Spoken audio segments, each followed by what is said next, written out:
Axel Grant leaned against the wall of the dilapidated spaceport, the cool metal pressing into his back. Around him, the chaotic swirl of interstellar travelers ebbed and flowed. Humans were rare in these parts, especially on the fringe of known space. To the wider galaxy, humanity was still relatively new, a minor species, technologically backward and defenseless. But to Axel, that perception was about to shift dramatically. He casually adjusted his jacket, hiding the modified plasma pistol beneath it. His eyes scanned the crowded docks, watching for any sign of his contact. In this corner of the universe, you never knew who might show up, friend or enemy. More often than not, it was the latter. The faint hum of a nearby cargo shuttle caught his attention. But it wasn't the noise that made his hand drift toward his weapon.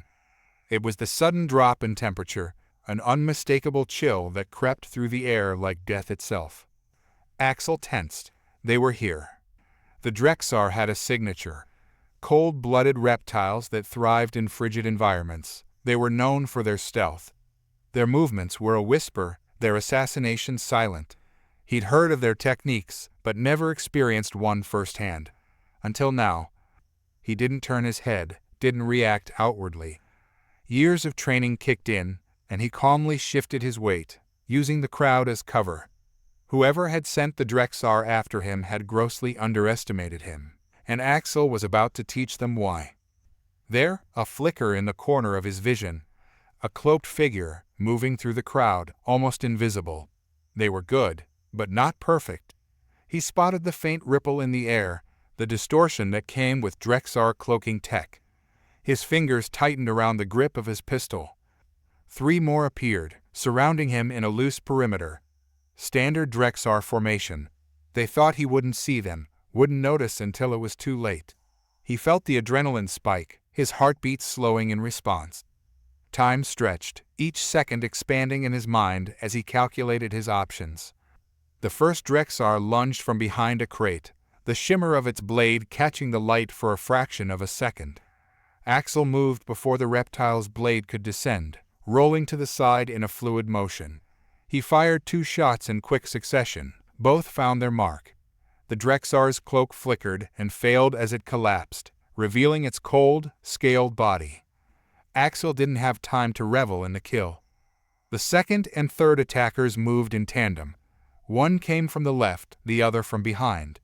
Axel pivoted, ducking under the second Drexar's blade, while firing a well-aimed shot into the chest of the one behind him. The third was faster, closing the gap and slashing at his throat. Axel barely had time to react, twisting to avoid the blow. The blade grazed his neck, hot blood trickling down his skin.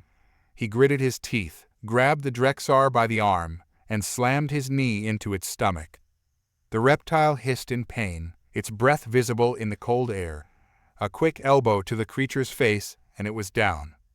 The fourth Drexar stood a few meters away, assessing the situation.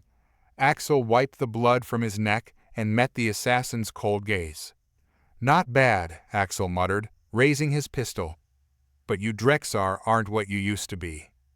He pulled the trigger. Nothing. His pistol had overheated. The Drexar assassin smiled, a wide, predatory grin that exposed rows of razor-sharp teeth. In one swift motion, it drew a sleek, curved blade, the metal gleaming under the port's dim lights. Axel swore under his breath. Of all the times for his pistol to fail. The assassin advanced, slow and deliberate, savoring the moment. Drexar enjoyed the kill. It wasn't just business to them. It was art. Axel wasn't about to become part of their gallery. He reached for his backup, a small, concealed knife strapped to his ankle, but before he could draw it, something unexpected happened. The Drexar stopped mid-step, its grin vanishing. Confusion flickered in its reptilian eyes as it dropped its blade. It stumbled forward, clutching its chest as if an invisible hand had reached inside and squeezed its heart. Axel took a step back, watching in disbelief as the Drexar crumpled to the ground, dead. No weapon, no shot fired, it had simply died. He stood there, frozen, trying to process what had just happened. Then the whispers started. It wasn't just in his head. The crowd around him had noticed too. The spaceport's usual cacophony quieted as people began murmuring, eyes darting to the dead Drexar assassin on the floor. "They say no one can kill them," one voice whispered. "Humans. They must have some kind of defense," another muttered. Axel's heart pounded in his chest, not from the fight, but from the realization that something much bigger was going on. This wasn't the first time he had been targeted by alien assassins, but it was the first time one had dropped dead without a clear cause. As if on cue, his comm device buzzed. Axel flipped it open. A message appeared on the screen, encrypted and heavily scrambled, but the signature was unmistakable. The Galactic Assassin Guild. His blood ran cold as he read the words. Humans are declared off-limits by order of the Guild. No contract on their lives will be honored. Any attempt will result in termination. Axel's grip tightened on the comm device, his mind racing. The Galactic Assassin Guild was the most powerful and ruthless organization in the galaxy. They didn't take sides. They didn't care about morality or politics. They only cared about credits and clean kills. So why had they just protected him? Axel boarded the small, unmarked shuttle he'd arranged, his mind still reeling from the message. The ship's AI greeted him with its usual monotone voice, but he barely registered it. His thoughts were a whirlwind of confusion and paranoia. He had lived his life under the assumption that the galaxy viewed humans as weak, insignificant. He'd spent years hiding in plain sight, knowing that one day someone might come for him. But now the game had changed. The Guild's protection was unprecedented. Assassins never declared a species off-limits. Contracts were sacred. To refuse one was to spit in the face of the galaxy's most dangerous killers. Yet here he was, protected by a force he didn't understand. The shuttle's engines roared to life, and Axel sat back in the pilot's seat, staring out at the stars as the ship ascended into orbit. He needed answers, and there was only one place to get them. The Guild had a central hub, a fortress of bureaucracy and blood. But getting in was next to impossible for anyone without their mark. Luckily, Axel had connections. The journey was quiet, but Axel's mind wasn't. He replayed the events in the spaceport over and over, dissecting every detail. The Drexar assassins had been top tier. There was no way they had all failed by accident. Something, or someone, had intervened. But why? And how? As the stars blurred into streaks of light around him, a thought struck Axel that sent a chill down his spine. What if this wasn't protection at all? What if it was something else? What if the Guild wasn't declaring humanity off-limits because they couldn't kill them, but because they were too dangerous to be left alone? The Guild's headquarters loomed ahead, a massive space station built into the remains of a shattered moon. Its sleek, angular design was an architectural nightmare, a labyrinth of twisting corridors and dark corners. Assassins from every corner of the galaxy called it home, and every step within was a step closer to death.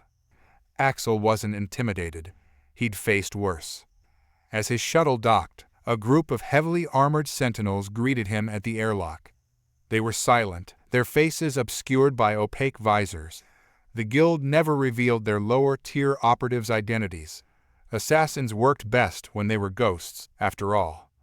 Without a word, they led Axel through the station.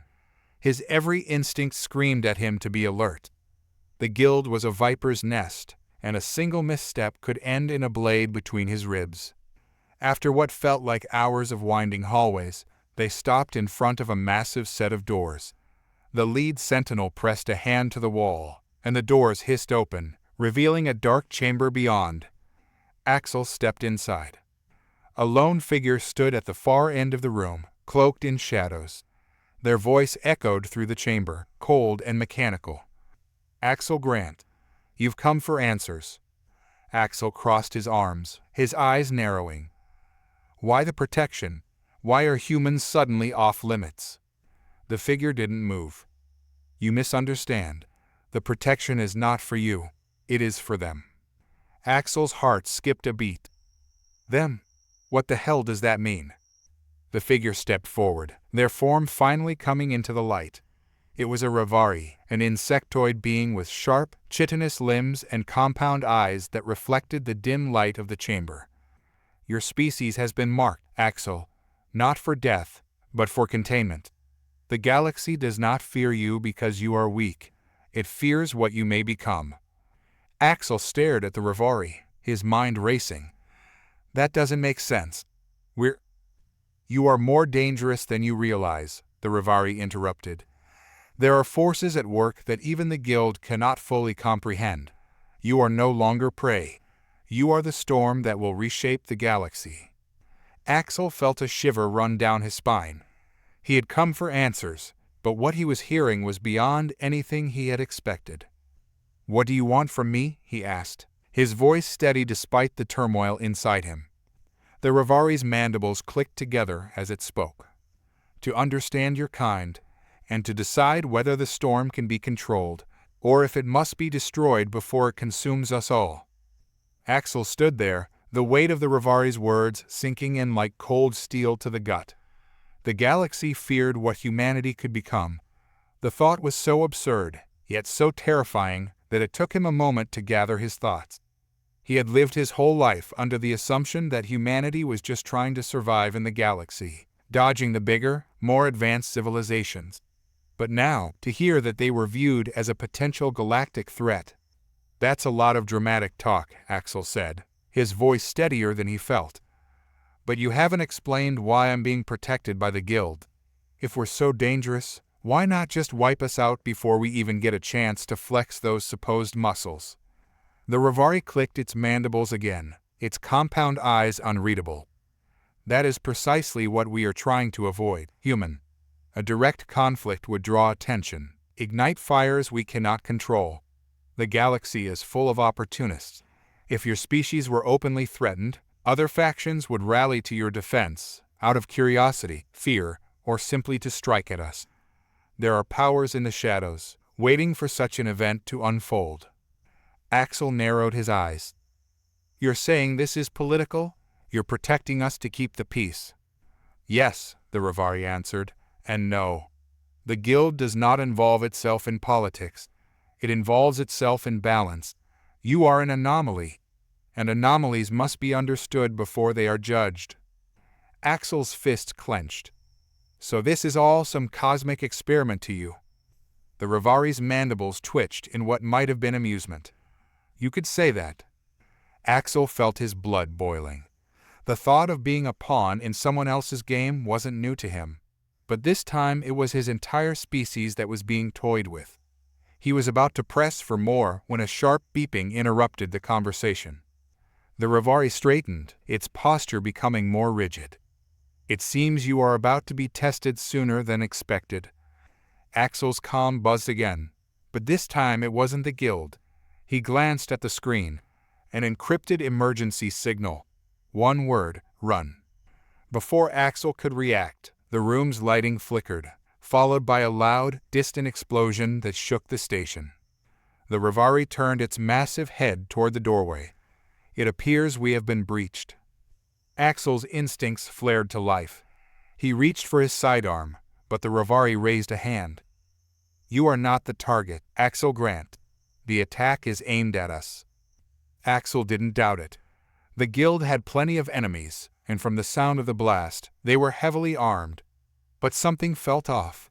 Attacking the heart of the Guild was suicidal, even for a large force, unless they were after something or someone specific. Him. Axel's mind raced. He hadn't done anything to piss off the galaxy's elite assassins lately. Not personally, anyway. But if what the Rivari had said was true, if humanity was on the verge of becoming a galactic wild card, then maybe someone had decided that a preemptive strike was in order. "You need to leave," the Rivari said, stepping forward. Its compound eyes flickered with a strange intensity. "Now." "I figured that much out already," Axel snapped, holstering his weapon. "But I'm going to need more than vague warnings and cryptic riddles if I'm going to survive this." The Rivari didn't respond right away. Instead, it extended one of its long, segmented arms toward a hidden compartment in the wall. From it, the insectoid pulled out a sleek, metallic device, no larger than Axel's palm. "This will get you to safety," it said, holding out the device. "But remember, your true journey has just begun." Axel took the device, eyeing it suspiciously. "And what exactly does this do?"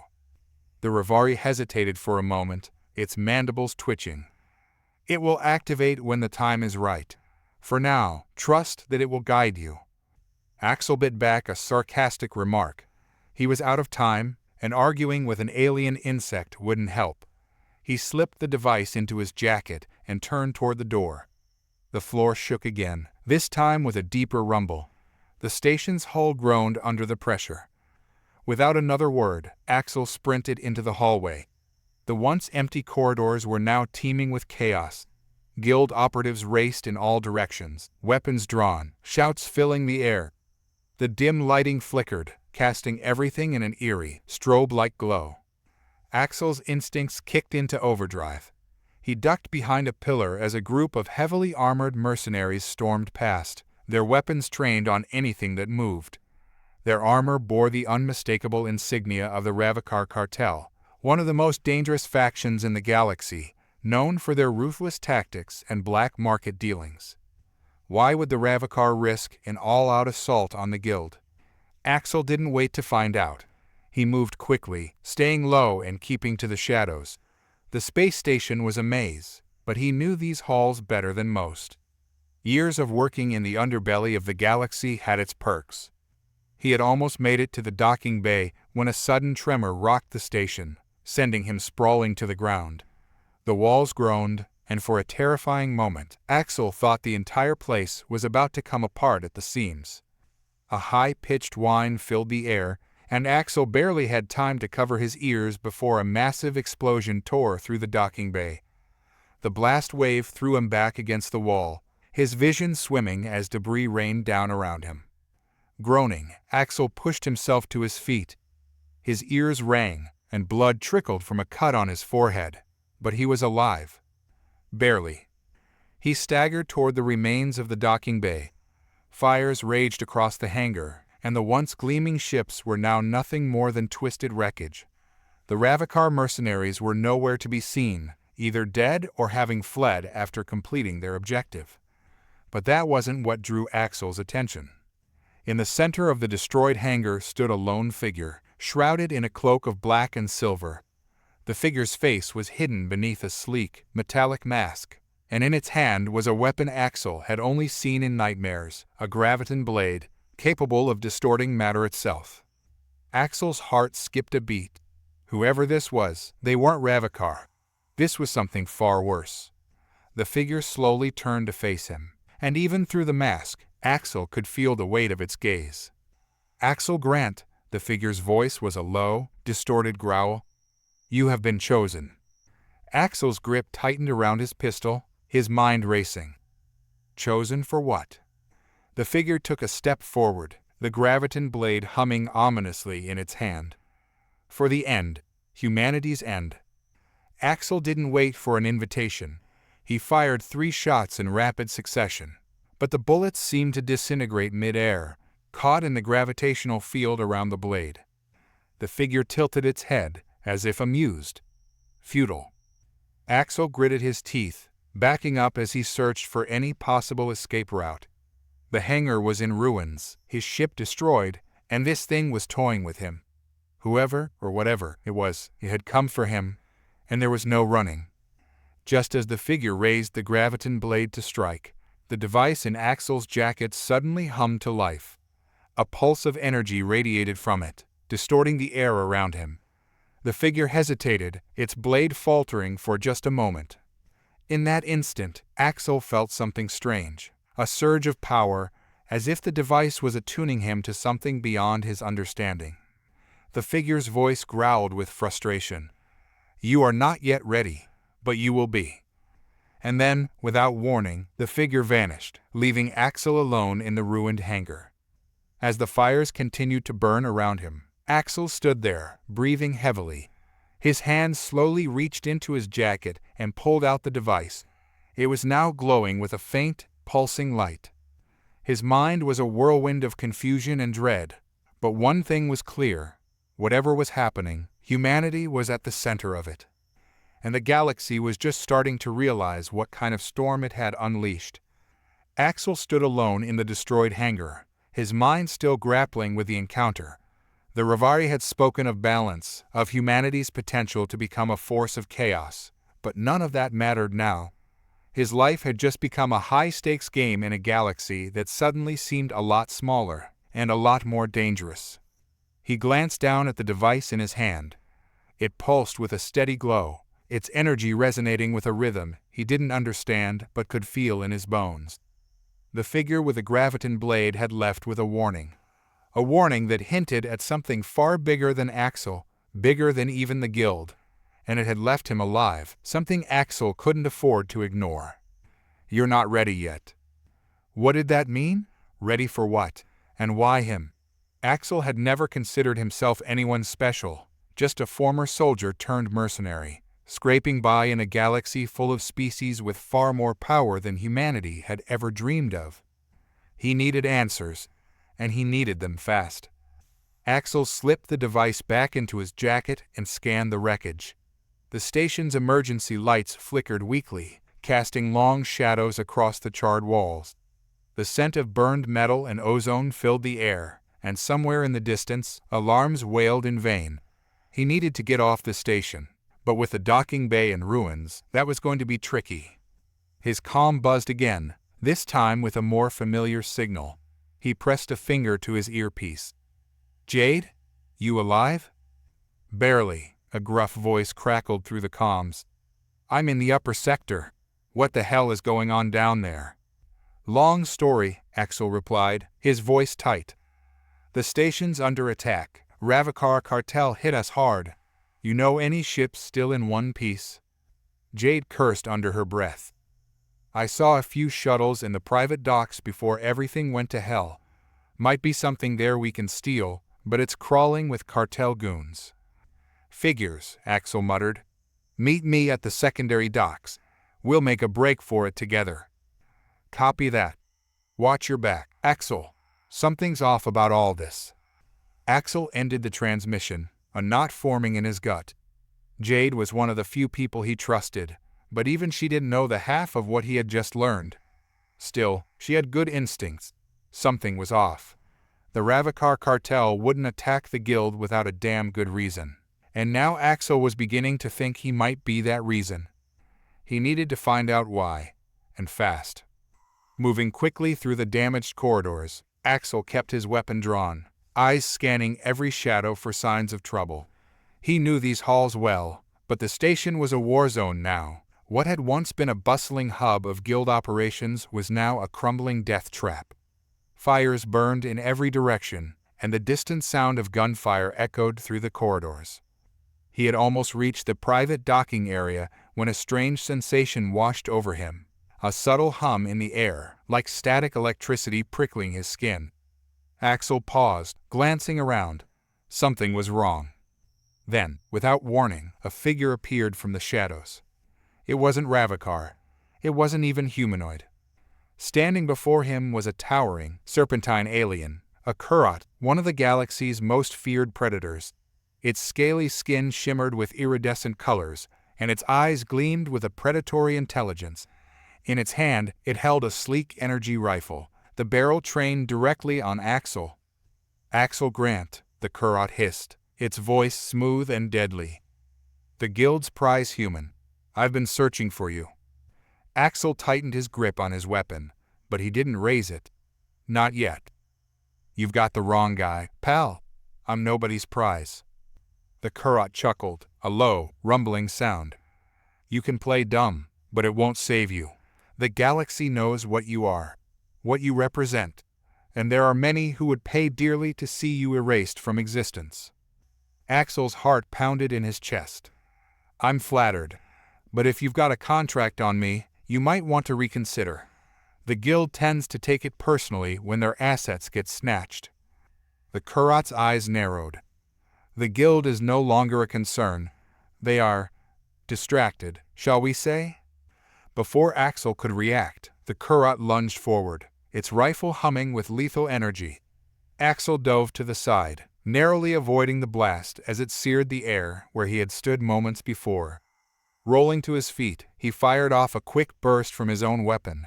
But the Kurot was fast, unnaturally fast.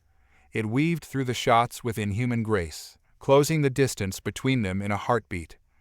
Axel barely had time to draw his combat knife before the Kurot was on him, slashing with razor-sharp claws. The two of them collided in a brutal struggle, the force of the impact sending Axel crashing against the wall. Pain shot through his ribs, but he fought through it, driving his knife into the Kurot's arm. The alien hissed in pain, but it didn't slow down. With a powerful swipe of its tail, it knocked Axel off his feet, sending him sprawling across the floor. For a moment, Axel's vision blurred, and the world spun around him. He tasted blood in his mouth. The Kurot loomed over him, its rifle charging for another shot. Axel's hand slipped into his jacket, fingers closing around the device the Rivari had given him. He didn't know what it would do, but he didn't have any other options. With a surge of adrenaline, he activated the device. A pulse of energy exploded outward, rippling through the air like a shockwave. The Kurot staggered, its rifle shorting out as the pulse disrupted its systems. Axel scrambled to his feet, seizing the opportunity to drive his knife deep into the Kurot's side. The alien let out a guttural roar, collapsing to the ground.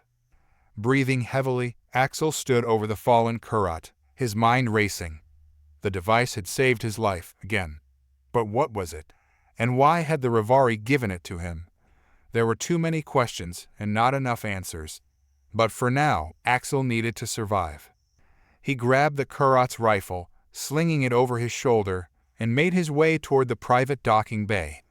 If there was a chance of getting off this station, he had to take it. When Axel reached the private docks, Jade was already waiting. She stood behind a stack of crates, her own rifle aimed at the entrance. Her eyes widened when she saw him, but she didn't lower her weapon. "About time," she muttered, her voice strained. "I was starting to think you were dead." Axel grinned, though it hurt to move his bruised ribs. "Takes more than a few mercs to kill me." Jade's gaze flicked to the rifle slung over his shoulder. "Kurot?" "Yeah," Axel replied, his expression grim. "And it's not just the cartel after us. We've got bigger problems." Jade raised an eyebrow. "Bigger than a Ravikar assault?" Axel nodded. "Something's coming, Jade. Something bad. And I think we're at the center of it." She frowned, her grip tightening on her rifle. "Care to explain?" Axel opened his mouth to respond, but before he could speak, the doors to the docking bay slid open. A figure stepped through the threshold, tall, imposing, and unmistakable. It was the assassin with the graviton blade. Axel's heart skipped a beat. "You." The assassin's voice was as cold as the void. "You cannot escape your fate, Axel Grant. The storm has already begun." The graviton blade ignited with a low hum, the air around it warping and distorting. Axel raised his rifle, but deep down, he knew it wouldn't be enough. Axel didn't waste time. He knew this assassin wouldn't be slowed down by idle threats or a straightforward firefight. The graviton blade flickered with an unsettling energy, a weapon that distorted space itself. Even the deadliest rifle in the galaxy wouldn't save him if he hesitated. Jade crouched beside him, her eyes narrowing. "Got a plan?" she asked, her voice tight but steady. "Survive long enough to figure one out," Axel replied. His mind raced, searching for any advantage he could exploit. The docking bay was too open, too exposed. They needed cover, something to throw off the assassin's lethal precision. Without warning, the assassin moved. It was like a blur of darkness, weaving through the docking bay with impossible speed. Axel barely had time to dive behind a stack of crates before the first strike hit. The air itself seemed to scream as the graviton blade cleaved through the ground, leaving a scar in the metal floor. Axel fired blindly around the corner, hoping to force the assassin into a defensive posture, but he knew it was a losing strategy. The assassin was too fast, too precise. Jade joined in, her rifle's heavy thuds of plasma fire echoing in the bay. But the assassin slipped through the storm of fire like a shadow, always a step ahead. "We need something heavier," Axel barked, reloading his weapon with a quick snap. Jade gritted her teeth, ducking behind cover as another slash from the assassin's blade tore through a nearby support beam. "You mean like the station's anti-ship turrets?" Axel froze. Turrets, of course. The private docking bays were equipped with automated defenses, designed to prevent unauthorized ships from leaving the station. If he could just access the control terminal, they could turn those guns on the assassin. But the terminal was on the far side of the bay, and between them and it stood a death-dealing phantom with a weapon that could cut through reality itself. "We need a distraction," Axel muttered. "Cover me, and don't get killed." Jade gave him a sharp nod. "You owe me for this," she said through gritted teeth, already popping up to lay down suppressing fire. Axel didn't waste time with a reply. He bolted from cover, sprinting toward the control terminal as fast as his legs would carry him. The assassin's head snapped toward him immediately, but Jade's well-placed shots kept the assassin dodging, buying Axel precious seconds. He reached the terminal and slammed his hand against the console, frantically punching in commands. The screen flickered to life, but Axel cursed under his breath. The system was damaged, probably from the earlier chaos in the station. Most of the controls were fried, the interface glitching with static. Come on," he muttered, fingers flying across the keys. He couldn't waste time worrying about the finer details. He just needed the turrets active. Even one working gun could change the tide of the fight. Behind him, Jade's rifle fell silent. Axel risked a glance over his shoulder. She was out of ammo, forced to retreat behind cover. The assassin took advantage of the pause, closing the distance with terrifying speed. Axel's blood ran cold as the assassin leaped toward him, blade raised for a killing strike.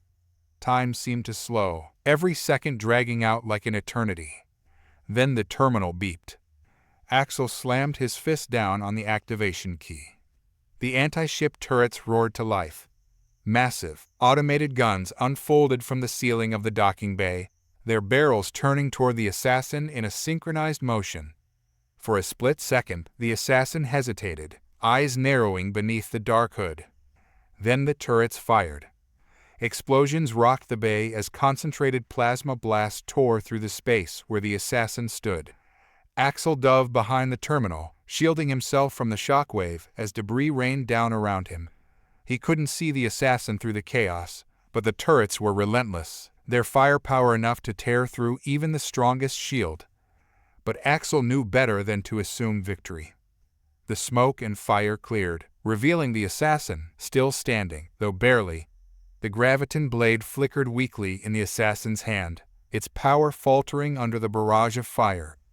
The assassin staggered, a ragged, wheezing breath escaping from beneath the hood. Axel didn't wait for a second chance.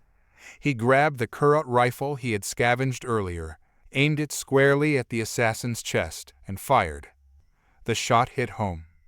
The assassin crumpled to the floor, the graviton blade clattering to the ground beside the lifeless body.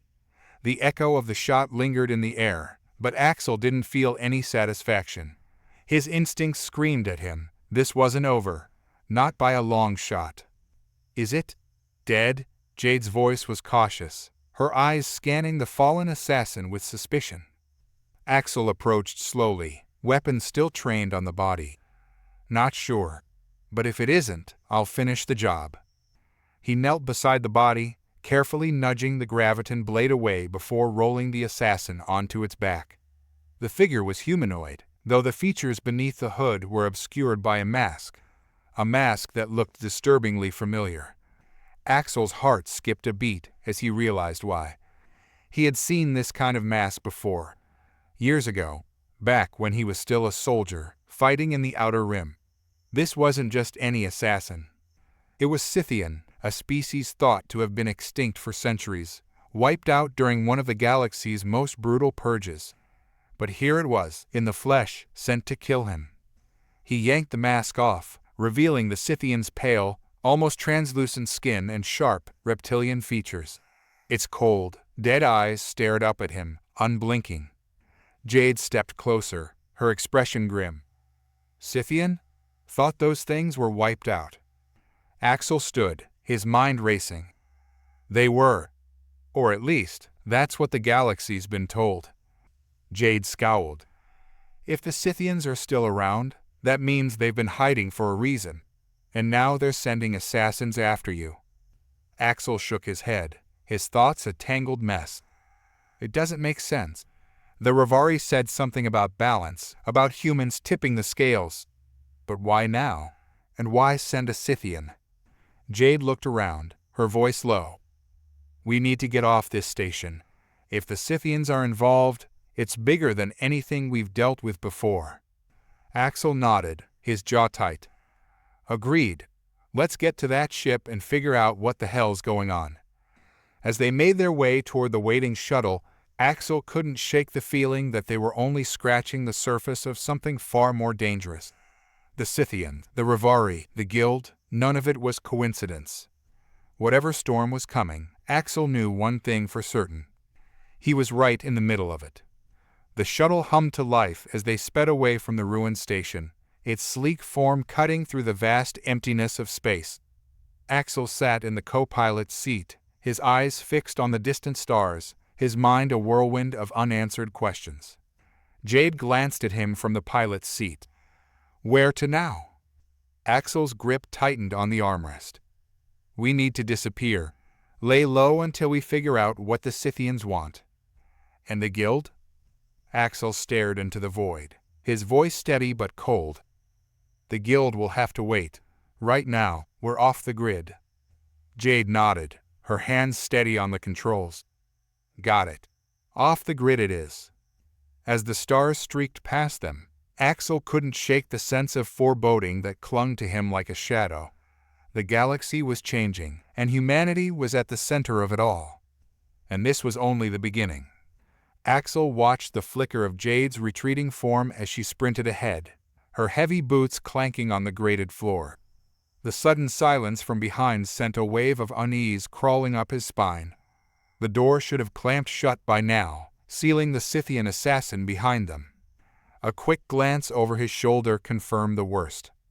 The door had frozen mid-slide. Damn, Axel muttered, heart pounding. His grip on the plasma rifle tightened. The Scythian was already moving again, its dark figure blurring through the damaged blast door like a specter. This was no ordinary assassin. It was faster, more methodical, a perfect predator bred for war. A species believed extinct, and yet here it was, targeting them with cold, silent precision. Jade, the door. She didn't need to hear the panic in his voice to know what had happened. Without missing a beat, Jade pivoted and slammed her fist into a control panel just as Axel leveled his weapon. The panel exploded in sparks, forcing the door to jolt to life and finally slammed shut, cutting off the Scythian's advance. The dull thud of metal on metal reverberated through the narrow corridor, and for a moment Axel exhaled, but only briefly. They had bought time, nothing more. Let's keep moving, Jade barked, already up and running again. Axel took one last glance at the thick blast door before tearing after her, the sounds of his own footfalls hammering in his ears. He couldn't shake the image of the assassin, the fluidity of its movements, the eerie calm in the face of their resistance. What was worse, the feeling in his gut told him this wasn't over. Not by a long shot. They were in the bowels of the station now, far from the clean, metallic hallways where diplomats and guild traders conducted business. Down here, where power flickered erratically, the air reeked of decayed machinery and years of neglect. Axel could feel the station's age in every step, its bones creaking and groaning with the weight of time. Exits this way, Jade shouted over her shoulder, nodding toward a side passage that led deeper into the maze of the underbelly. You sure this time? Axel called back, wincing as they passed another half-shuttered corridor littered with debris. The path ahead seemed no more promising, a gauntlet of shadows and ruin. Positive, she replied without slowing down. Axel trusted her instincts, but something about this didn't sit right with him. Maybe it was the fact that a ghost from humanity's darkest wars was stalking them. Or maybe it was the prophecy that haunted his mind since the Ravari ambassador's cryptic words. Humanity was the tipping point. That didn't make sense. Humanity was barely holding on in the outer rim. So what made them so important that a species as dangerous as the Scythians had emerged from extinction? As they dashed deeper into the station, his mind churned, seeking connections that still eluded him. Up ahead, a faint light flickered, a dim pulse light a sign, Docking Bay Gamma 12. They rounded the final corner just as the station trembled violently. A distant explosion rattled the walls, and a low hum filled the air. Axel knew that hum well. It was the sound of the station's automated defenses powering up. "Someone's trying to take the station," Axel growled. "Or destroy it," Jade shot back, not breaking stride. "If the guild finds out we're still alive, they won't risk us escaping." Axel's mind raced. If the guild was behind this, they had just escalated their mission into something much worse. But why? What was on this station that warranted such drastic measures? Or was it simply because they couldn't let any witnesses survive? "Get to the ship, fast!" Axel shouted as they approached the docking bay entrance. He could hear the faint whir of engines starting up from within. At least one ship was still functional. Jade slammed her fist on the panel, and the door slid open. The docking bay stretched before them, cluttered with decrepit shuttles and small crafts, some damaged beyond use. But in the far corner, one ship hummed with life, a sleek, weather-beaten corvette, its ramp already down. They bolted toward it. And that's when Axel felt it, like a sudden shift in the air, a weight pressing down on his chest. He barely had time to react before a shadow fell across them. The Scythian assassin. It dropped down from the rafters above the bay, landing with fluid grace between them and the ship. Its narrow, glowing eyes locked onto Axel, and for the first time it spoke. The words were cold, metallic, and barely human, yet clear. "You will not escape." Axel froze. His body screamed to move, to fire, to do anything, but there was a terrible, paralyzing calm that overtook him. The Scythian was toying with them, enjoying the chase. Jade reacted first, firing a volley of plasma shots. The Scythian barely flinched as its energy shield flickered to life, absorbing the blows with ease. Axel shook himself out of the trance, his mind racing. The Scythian wasn't invincible, but fighting it head-on was suicide. He glanced at the ship. They were so close. "Cover me," Axel shouted, darting to the right, firing a burst from his rifle. The shots went wide, but it didn't matter. The goal was to distract. The Scythian turned toward him, and Jade seized the moment, charging straight at it with her graviton blade drawn. The assassin sidestepped her attack with lightning speed, its arm whipping out in a fluid motion. The blade it wielded was unlike anything Axel had seen, long, sleek, and shimmering with a strange, translucent energy. It met Jade's graviton blade in a shower of sparks, and for a brief second the two locked in a deadly, silent duel. But the Scythian had the advantage. With one swift movement, it disarmed Jade, sending her blade clattering across the floor. Axel fired again, aiming for the head, but the assassin dodged with ease, as though predicting every move. And then it was on him. Axel barely had time to duck as the Scythian's blade sliced through the air where his head had been a moment before. He rolled, coming up behind a stack of crates, panting heavily. He could feel the assassin closing in, its presence almost suffocating. Think, Axel. Outgun, outsmart. His eyes darted to the control panel by the docking bay doors. If he could just reach it. "Jade, the ship, now," Axel yelled. She hesitated only for a second before sprinting toward the ramp. Axel didn't have time to see if she made it. He leaped from his cover, charging toward the panel, heart hammering in his chest. The Scythian moved to intercept, but Axel was faster, just barely. He reached the panel, slamming his hand down on the controls. The docking bay doors began to close, and at the same time, the ship's engines roared to life. Axel ducked as the Scythian's blade came within inches of his head. The assassin had closed the distance too quickly. But Axel wasn't done yet. He punched another command into the console, and the emergency airlock triggered.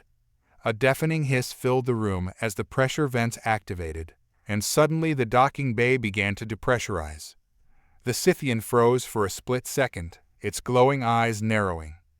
And in that moment, Axel fired the last of his plasma rounds straight at the control panel. The resulting explosion sent sparks flying, and the last thing he saw before the ship's ramp sealed shut was the Scythian being hurled backward by the force of the decompression. Jade grabbed the controls, and the ship blasted off into the void of space. Axel collapsed into the co-pilot's seat, his breath ragged, body trembling from the adrenaline. But the sense of relief never came. Because as they sped away from the station, a new blip appeared on the radar, another ship, closing in fast. And Axel knew, without even needing to see it, who was on board. The blip on the radar grew closer, and Axel felt the pressure rising again. He leaned forward, staring at the screen as if it could offer some reprieve, some sign that the danger was over. But deep down, he knew better. Jade didn't glance at him, her hands flying over the controls. The old Corvette shuddered under her command as its aging systems strained to respond. Its thrusters groaned with effort, but the ship wasn't designed for high-speed chases, and their pursuer, whoever it was, seemed to have something far more modern. "We've got company," Jade growled, eyes flicking to the radar. "They're gaining fast. Looks like they're armed to the teeth." Axel wiped sweat from his brow, his mind racing for options. They were outgunned and flying a relic that barely held together. Their only chance was a slim one: outmaneuver their pursuer long enough to reach the asteroid belt just beyond the edge of the system. It was risky, but in the dense cluster of rocks, the Corvette's smaller size might be their only advantage. "Head for the belt," Axel said, voice steady despite the rising panic. "We can lose them there." Jade shot him a look, her eyes cold and focused. "You're betting our lives on those rocks. Better than letting them blow us out of the sky." A heavy silence fell as Jade processed the choice. But then she nodded, adjusting the course with a quick flick of her hand. The ship veered toward the asteroid field, its thrusters groaning under the strain of the sudden change in direction. "They'll catch us before we get there," Jade muttered, eyeing the blip that was almost on top of them now. Axel gritted his teeth. He knew she was right. "Divert power from the shields to the engines. We need speed." Jade hesitated for a fraction of a second. The shields were already weak, barely holding after their escape from the Scythian assassin. Without them, even a glancing hit could rip the ship apart. But Jade trusted him. With a quick keystroke, she rerouted the power, and the ship lurched forward, its speed increasing as the engines surged. "Hold on," she warned, her knuckles white on the controls. Axel gripped the seat as the stars outside blurred. The asteroid field was a looming shadow ahead, the massive rocks drifting in the cold void. But so was their pursuer, now close enough for the ship's sensors to identify. A sleek, predatory craft, dark, needle-like, and bristling with weapons. Axel's stomach dropped. "It's a Ravari interceptor." Jade cursed under her breath. The Ravari, one of the most advanced military powers in the galaxy, had a reputation for ruthlessness. If they had sent an interceptor after them, it meant only one thing: they wanted no witnesses. "They're locking weapons," Jade shouted, panic finally creeping into her voice as the targeting systems began to blare. Axel's mind raced. They had minutes, maybe seconds, before the Ravari ship would open fire. The asteroid field was still too far. He scanned the ship's systems, desperately looking for something, anything that might buy them more time. And then he saw it. "Jade, cut the engines for a second," Axel ordered, his fingers flying across the console. "What? Are you crazy?" she snapped. "Trust me. Just do it." She hesitated again, but then her hand slammed the throttle back. The ship jerked violently as the engines went silent, their forward momentum carrying them at breakneck speed. But it gave Axel just enough time to input the command. The Corvette's cargo bay doors burst open, and a stream of debris, old crates, broken parts, and loose panels erupted into space behind them. "Now punch it," Axel yelled. Jade didn't need to be told twice. The engines roared back to life, and the ship surged forward again. Behind them, the Rivari interceptor had been too close to react in time. The debris slammed into it, forcing the sleek craft to swerve wildly to avoid the worst of the impact. It bought them a few precious seconds. The asteroid field loomed ahead now, the massive rocks tumbling slowly through the void. Jade gritted her teeth and guided the ship straight into the heart of the cluster. The proximity alarms screamed as they threaded through the narrow gaps between the asteroids, their hull skimming dangerously close to jagged edges. Axel kept his eyes on the radar, watching the Rivari craft try to follow. But the interceptor, larger and less agile than their corvette, struggled to match their maneuvers. "They're still on us," Jade said, her voice tight with concentration. Axel's mind churned. The Rivari wouldn't give up easily. They needed something more, something to take the Predator out of the hunt entirely. His gaze flicked to the ship's systems again, searching for any edge they could exploit. And then his eyes landed on the corvette's fuel reserves. A wild idea sparked in his mind. "The fuel tanks," Axel muttered, more to himself than to Jade. But she heard him. "What about them?" she asked, still focused on navigating the asteroids. Axel hesitated for only a moment before making a decision. "We can dump the fuel.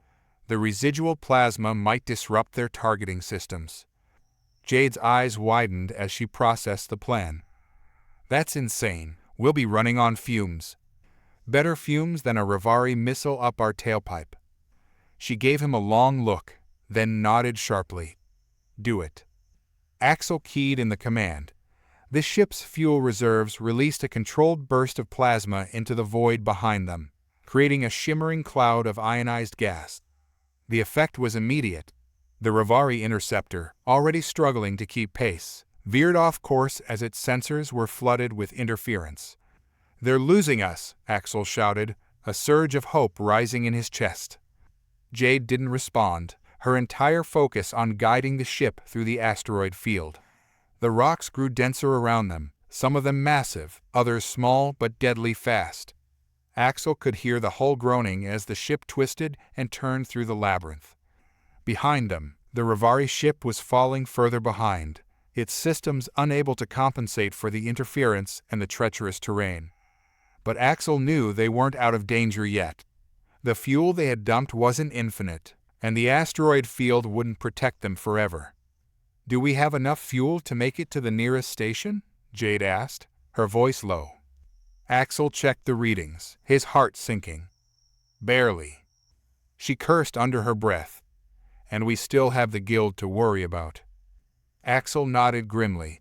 The Rivari were one threat, but the Guild, the secretive organization that seemed to be pulling the strings behind all this, was another entirely, and they weren't going to stop just because one Rivari ship had failed. They needed answers. They needed to figure out why humanity had suddenly become the focal point of this galactic chaos. "Get us clear of the field," Axel said, his voice steady again. "We'll find a place to refuel, regroup. But we're not running forever. We need to find out what the hell is going on."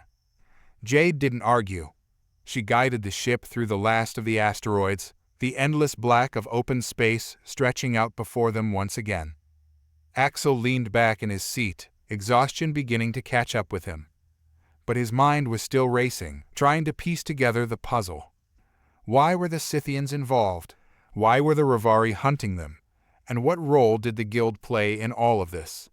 One thing was clear: the galaxy had declared humanity off limits.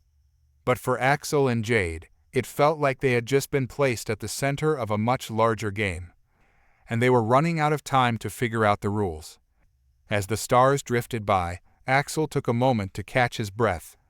The adrenaline was still coursing through him, but the thrill of survival was tinged with an unsettling reality. They were in deep waters now, much deeper than they had anticipated. "Jade," he said, breaking the silence that had settled in the cockpit. "We need to talk about our next steps." She nodded, her fingers still deftly navigating through the ship's systems. "I'm all ears." First off, we need a plan to refuel, Axel began, glancing at the readouts. There's a refueling station about 4 systems over. It's a risk, but it's our best option. If we can get there, we can patch up and figure out what to do next. And what if the Rivari are still on our trail? Jade's voice was flat, her eyes narrowing as she scanned the radar. Then we'll have to make sure we're ready for them. But right now, we can't keep running. If we don't refuel, we won't get anywhere. He paused, letting the weight of his words settle. We also need intel. We can't operate blindly. Whatever's going on, we need to understand it. Jade sighed, leaning back in her seat as she considered their options. We could try to make contact with some of the old contacts back at the station. If anyone knows what's happening, it'll be them. Axel raised an eyebrow. You mean the ones who might sell us out?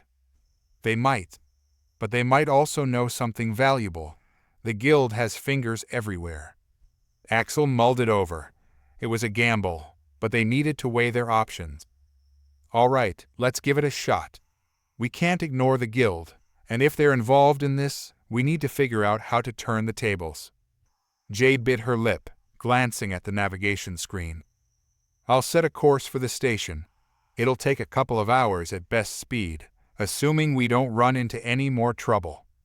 Let's hope our luck holds, Axel said, settling back into his seat. He closed his eyes for a moment, letting the hum of the engines wash over him. But his mind wouldn't let him rest. Images of the Rivari ship loomed in his thoughts, and the fear of being hunted nagged at him. Suddenly, a loud alarm pierced through the cockpit, jolting him upright. The screen flashed red, indicating an incoming transmission. What the hell? Jade cursed, glancing at the console. It's an encrypted signal. Axel's heart raced. From who? Not sure. It's a one-way comm, but it's coming from oh no. Jade's voice trailed off, her eyes widening as she processed the data. What? Axel pressed. It's coming from the guild's frequency. They've locked onto us. Damn it. They must have gotten a lead on us. Axel clenched his fists. Can you trace it back? Jade's fingers flew over the controls, but then she shook her head. No way.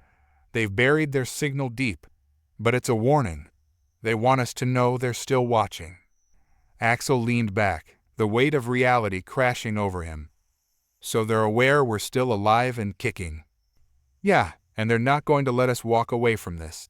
They want something from us, something that we might not even know we have. Axel thought back to their encounter with the Scythian assassin. Had they stumbled onto something they shouldn't have? Was that why the guild was so eager to hunt them down? We need to get to that station fast, Axel said. We can't let them corner us. If they know we're here, they'll be preparing for us. Jade nodded, flipping switches and setting the course for maximum speed. Hang on. This could get rough. The Corvette shot forward, engines roaring as they entered hyperspace. The stars blurred into streaks of light, and for a moment, Axel felt a sense of calm wash over him. They were safe for the moment, but the feeling was fleeting. They emerged from hyperspace with a jolt, the refueling station looming ahead, a massive structure orbiting a barren planet, the kind of place where smugglers, bounty hunters, and the desperate gathered in search of refuge. Axel's stomach churned at the thought. Approaching refueling station, Jade announced, her voice steady but tinged with urgency. No signs of immediate danger, but I'm not trusting it. Let's keep our guard up. As they drew closer, Axel could see the station's exterior. It looked worn, its hull scarred from years of neglect and battle. A few ships floated nearby, some familiar and others alien. They had entered a den of thieves, a last refuge in a galaxy on the brink.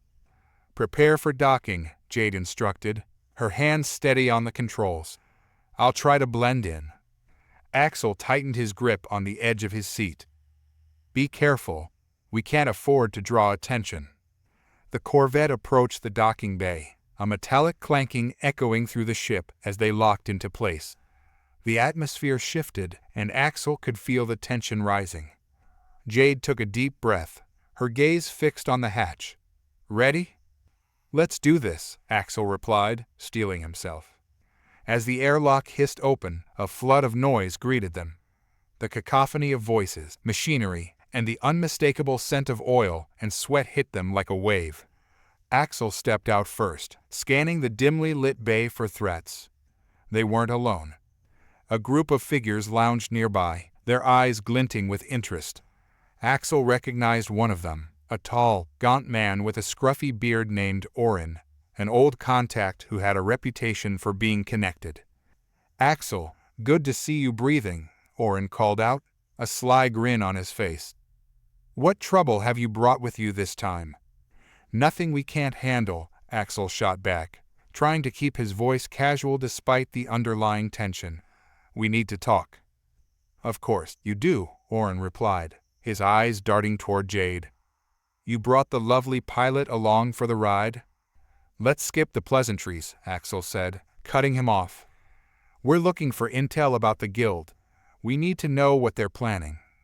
Oren's demeanor shifted instantly, the grin fading into a thoughtful frown. "You've stirred quite a hornet's nest, haven't you? The guild is on a warpath, and anyone associated with them is in danger." "Why?" Axel pressed. "What do they want?" Oren looked around, making sure they weren't being overheard. "It's not just you.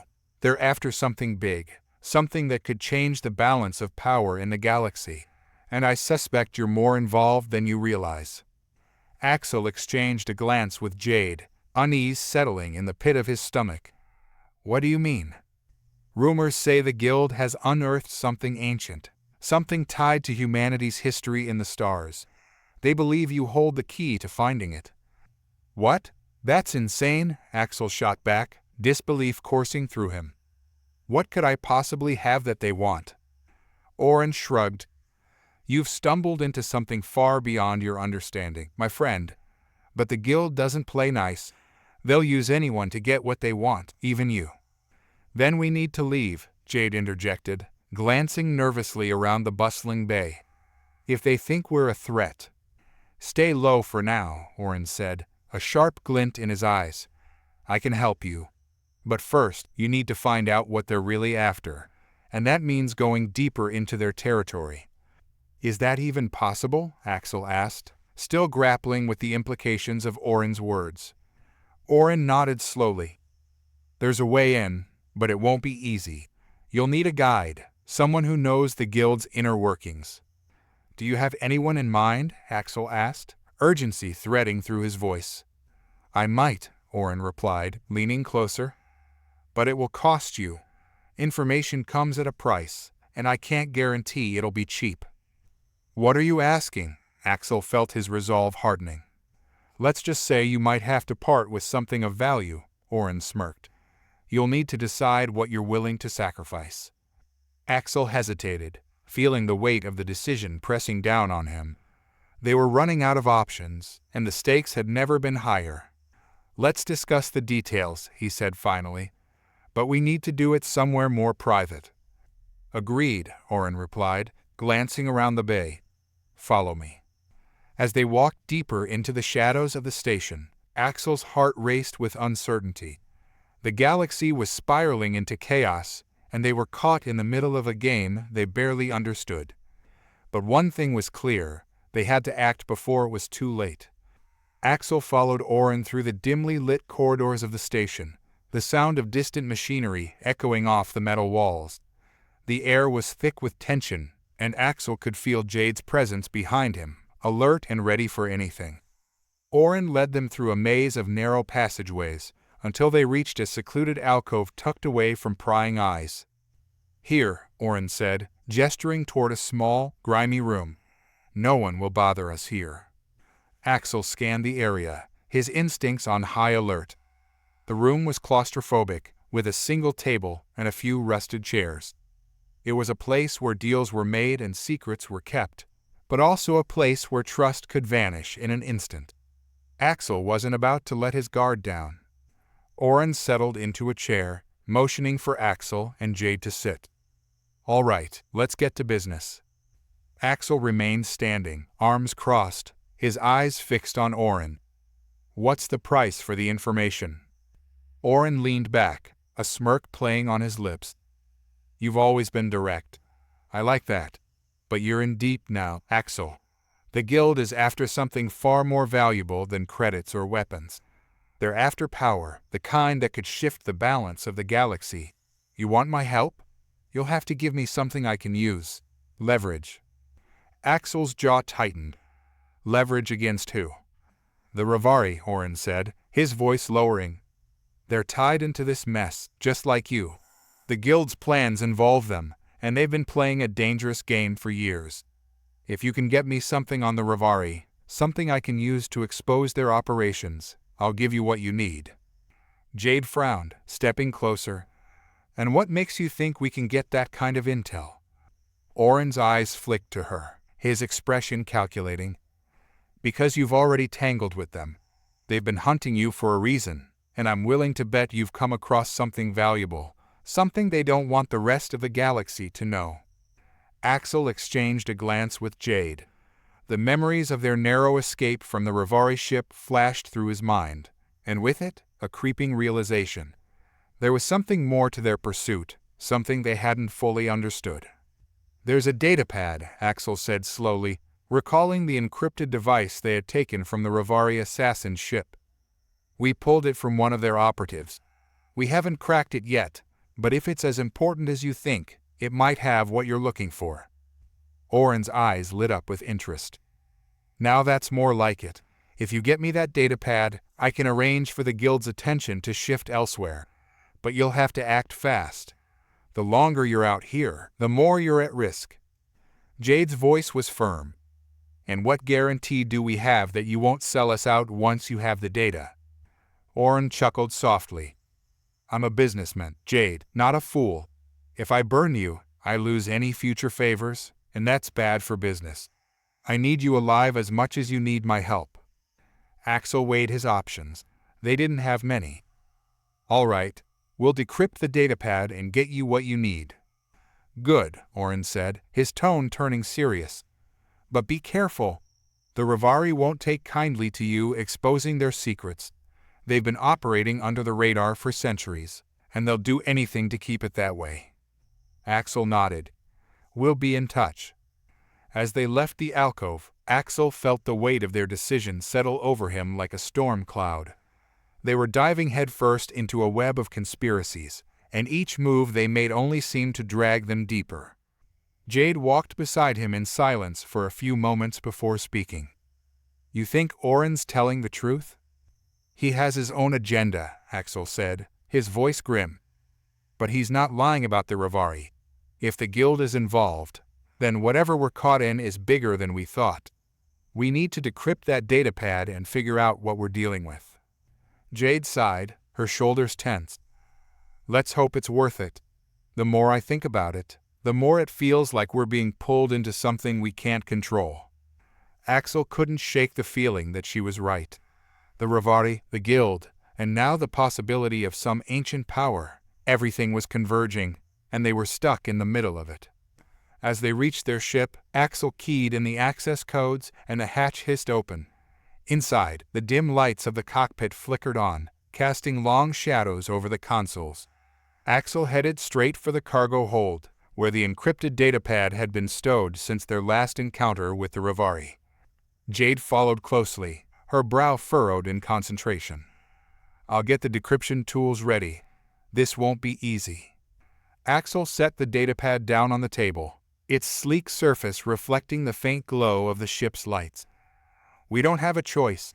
If this gives us the leverage we need, we might be able to stay one step ahead. Jade nodded, already pulling out the tools she needed to break through the encryption. As she worked, Axel paced the room, his mind racing through the possibilities. The Rivari had been after them for weeks, relentless in their pursuit. If the datapad held the key to their motives, it could be the breakthrough they needed.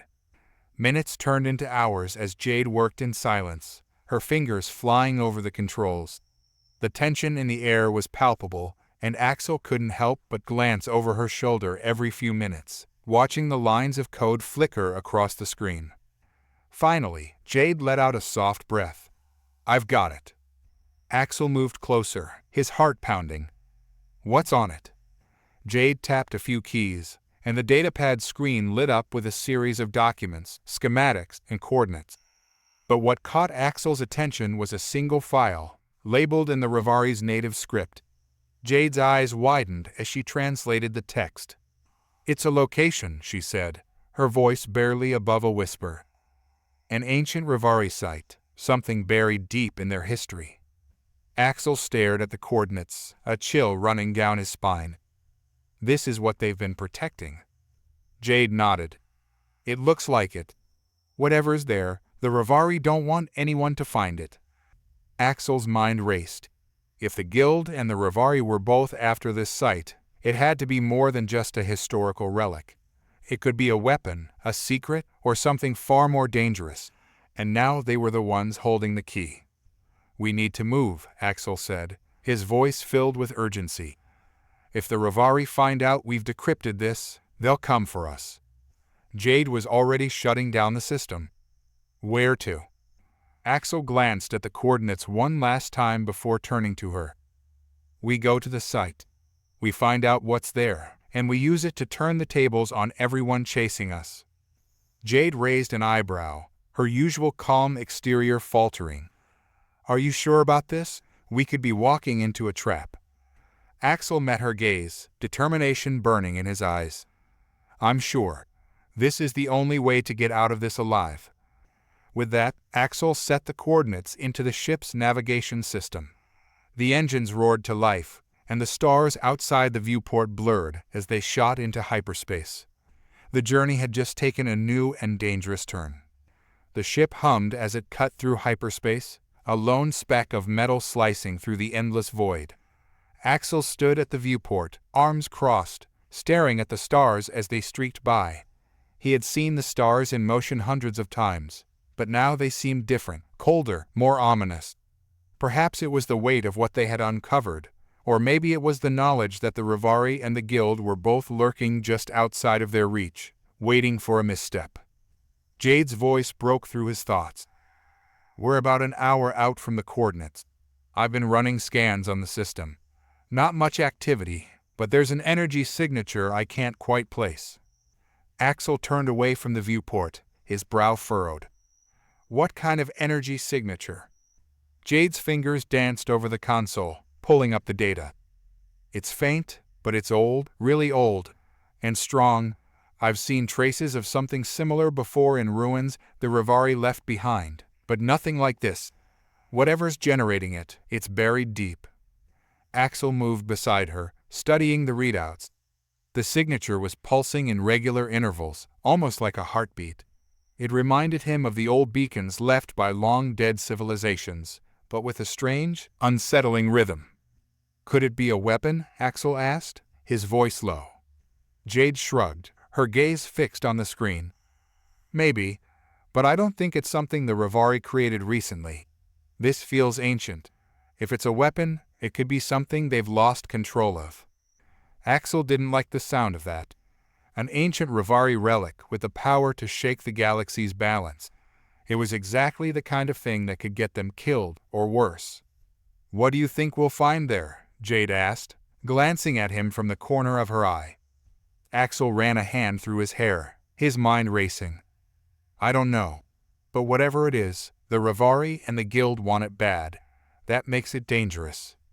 Jade nodded, her expression grim. "I've set up a stealth protocol for the landing.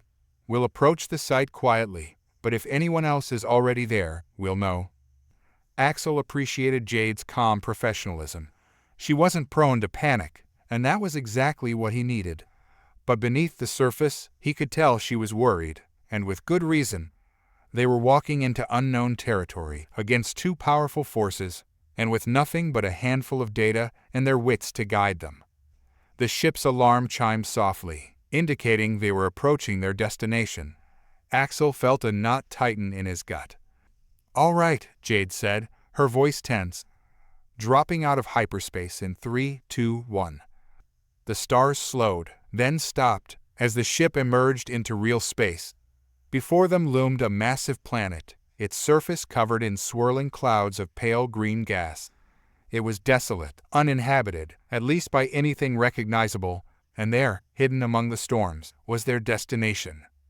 Jade keyed in a few commands, and the ship descended into the planet's atmosphere. The ride was rough, the turbulence shaking the vessel as they pushed through layers of thick gas. The cockpit windows were streaked with condensation, reducing visibility to almost nothing. Axel clenched his teeth as the ship bucked and lurched. Steady. Jade gripped the controls, her eyes narrowed in concentration. We're almost through. Just a little longer. The shaking subsided as they finally broke through the upper layers of the atmosphere. Below them, the planet's surface stretched out in barren plains and jagged mountain ridges. It was a wasteland, empty and lifeless. There, Jade said, pointing toward a distant range of mountains. That's where the signal is coming from. Axel squinted, trying to make out any details. The mountains were shrouded in a haze of green mist, but he could just make out the outline of something unnatural nestled among the peaks. A structure, maybe, or a base. Whatever it was massive. Bring us in low, Axel instructed. We don't want to be seen. Jade nodded and adjusted the ship's course, guiding them down toward the mountains with careful precision. The wind whipped against the hull, creating an eerie howl that echoed through the cockpit. Axel felt his pulse quicken as they neared the structure. The closer they got, the more details emerged. It wasn't a base, it was a ruin, ancient and crumbling, built into the side of the mountain like a fortress from some forgotten era. The architecture was unlike anything Axel had ever seen. Tall spires jutted out from the stone, cracked and worn by centuries of neglect. Symbols were etched into the rock, alien glyphs that pulsed with a faint, ghostly light. Is that Revari? Axel asked, his voice hushed. Jade nodded, her eyes wide with disbelief. It has to be. But this is older than anything I've seen in the archives. If this is a Revari site, it predates their current civilization by millennia. Axel's stomach churned with a mixture of excitement and dread. Set us down at the edge of the ruins. We'll approach on foot. The ship landed with a soft thud, its landing gear sinking slightly into the soft, mossy ground. Jade powered down the engines, and the silence that followed was deafening. Axel grabbed his gear, a pistol, a datapad, and a small pack of supplies, and motioned for Jade to do the same. Let's move, he said, his voice barely above a whisper. They exited the ship cautiously, the air outside thick and heavy with a scent of decay. The ground squelched beneath their boots as they made their way toward the ruins. Axel's eyes darted around, scanning for any sign of movement, but the area seemed deserted. Do you feel that? Jade asked, her voice low. Axel nodded. There was something in the air, an electric charge, like the calm before a storm. It prickled his skin and set his nerves on edge.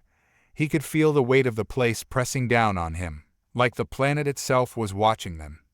They reached the outer edge of the ruins, the towering spires casting long shadows over them. Axel approached cautiously, running his fingers over the strange glyphs etched into the stone. The symbols pulsed faintly beneath his touch, sending a shiver down his spine. I've never seen anything like this, Jade muttered, her eyes scanning the glyphs. It's Revari, but different, older, maybe even a precursor to their current language. Axel didn't respond. His attention was fixed on a large doorway ahead of them, half buried in rubble. It was dark, the interior obscured by shadow, but Axel could sense something waiting inside, something ancient, powerful, and dangerous. We're going in, Axel said, his voice firm. Jade hesitated, her eyes flicking toward the entrance. Are you sure? We don't know what's in there. I'm sure, Axel replied. We didn't come all this way to turn back now. Jade nodded, though Axel could see the uncertainty in her eyes. Together, they stepped through the doorway and into the darkness. The air inside the ruin was cold and damp, and the walls were covered in more of the glowing glyphs, their light barely enough to light the path ahead. Axel's footsteps echoed through the chamber as they ventured deeper into the ruin, the sound unnaturally loud in the oppressive silence. Suddenly, a soft hum filled the air, and the glyphs around them began to pulse more brightly, casting the room in an eerie glow. "Stay alert," Axel whispered, his hand resting on the grip of his pistol. They moved cautiously through the twisting corridors of the ruin, the sense of unease growing with each step. The deeper they went, the more the walls seemed to close in around them, the glyphs pulsing in time with their footsteps. Finally, they reached a large, circular chamber at the heart of the ruin.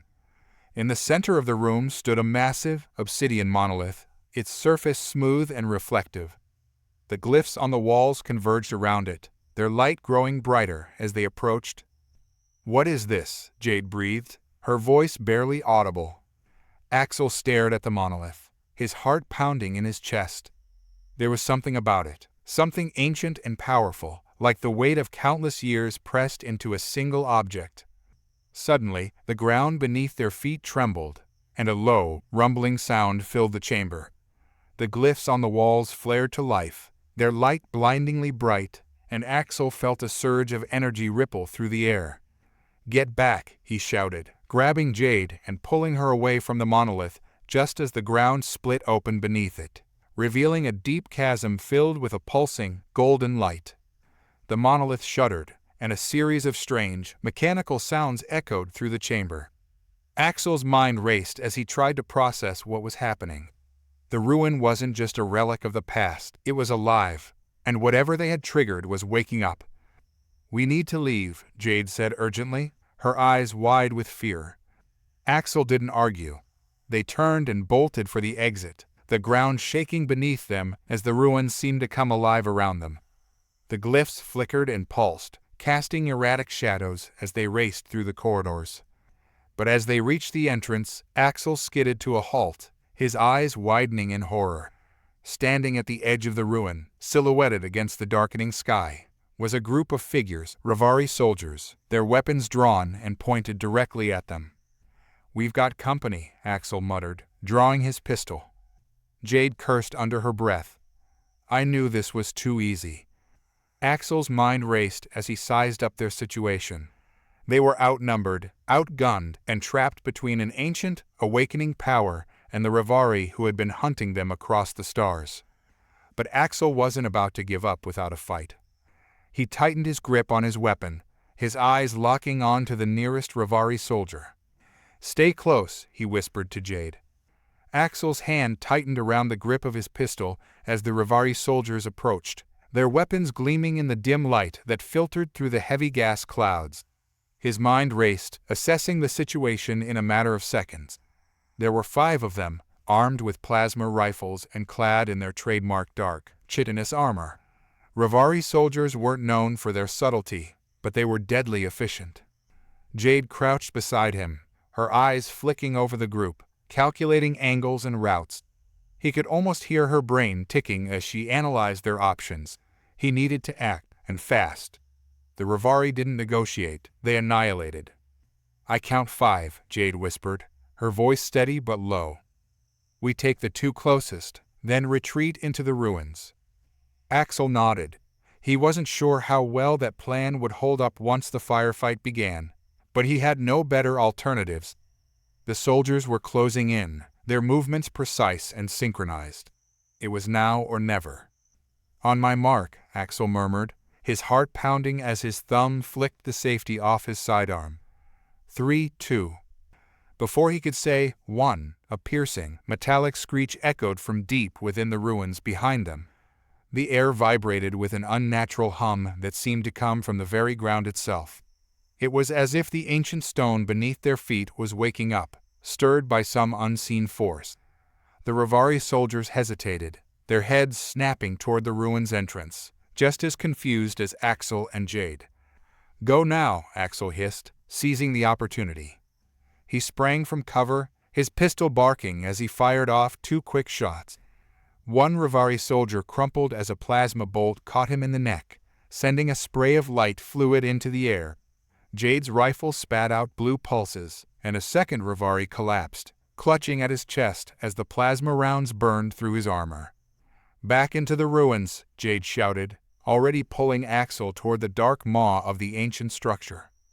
They bolted inside just as the remaining Rivari soldiers recovered from their shock. Plasma bolts sizzled past their heads, splashing against the walls of the ruins with scorching heat. The screeching from within the ruins grew louder, more frantic, almost as if something massive and mechanical was grinding into motion. Axel ducked behind a crumbling stone pillar, pulling Jade down beside him. His breathing was ragged, adrenaline surging through his veins. "What the hell is that noise?" Jade asked, her voice barely audible over the cacophony around them. "I don't know," Axel replied, his eyes scanning the dark, twisted passageways that branched off in every direction. "But I'm not sure if we want to find out." The Rivari soldiers were regrouping outside, shouting commands in their guttural language. Axel could hear the unmistakable whine of charging plasma rifles. They didn't have much time. Jade pulled out a small device, her fingers flying over its screen. "I'm picking up energy readings, massive ones. Something's coming online down here, and it's big, like world-ending big." Axel swore under his breath. This was worse than he thought. The ancient Rivari weren't just some dead civilization buried in the sands of time. Something of theirs had survived, and now it was waking up. "We need to move deeper," Jade said, her voice urgent. "If we stay here, the Rivari will pin us down, and whatever that thing is might take us out." Axel hesitated for a split second, but he knew she was right. They were caught between the proverbial rock and a hard place. Fighting the Rivari head-on would be suicide, but heading deeper into the ruins could mean facing something far worse. Still, the soldiers outside were too much of a known quantity. They had no choice but to face the unknown. "Lead the way," Axel said, motioning for Jade to take point. Jade took off down the nearest corridor, her flashlight cutting through the thick gloom. Axel followed, his eyes constantly flicking back over his shoulder, expecting the Rivari to appear at any moment. The screeching sound continued, rising in intensity, as if some ancient engine was turning over for the first time in eons. They raced through the labyrinthine passages of the ruin, their footfalls echoing off the cold stone walls. Strange glyphs lined the corridors, glowing faintly with an otherworldly light. Axel felt a chill run down his spine as he glanced at them. It was like the ruin itself was alive, watching them, anticipating their next move. "Here," Jade said, stopping at a large, circular chamber that seemed relatively intact. At its center stood another monolith, smaller than the one outside, but glowing with a soft, pulsating light. Axel's eyes were drawn to it immediately. "What is that?" Jade was already scanning it with her equipment, her brow furrowed in concentration. "It's some kind of control mechanism. I think it's connected to whatever's powering this place. Maybe if we can shut it down." A distant explosion echoed from the entrance of the ruins. The Rivari had likely set charges to blast their way inside. They didn't have much time. "Can you do it?" Axel asked, keeping an eye on the chamber entrance. "I can try," Jade replied, already moving toward the monolith. Her fingers danced over the glowing surface, and the glyphs responded, shifting and rearranging as she interacted with them.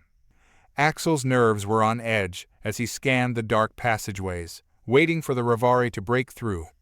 The atmosphere in the ruin felt oppressive, as if the walls were closing in on them.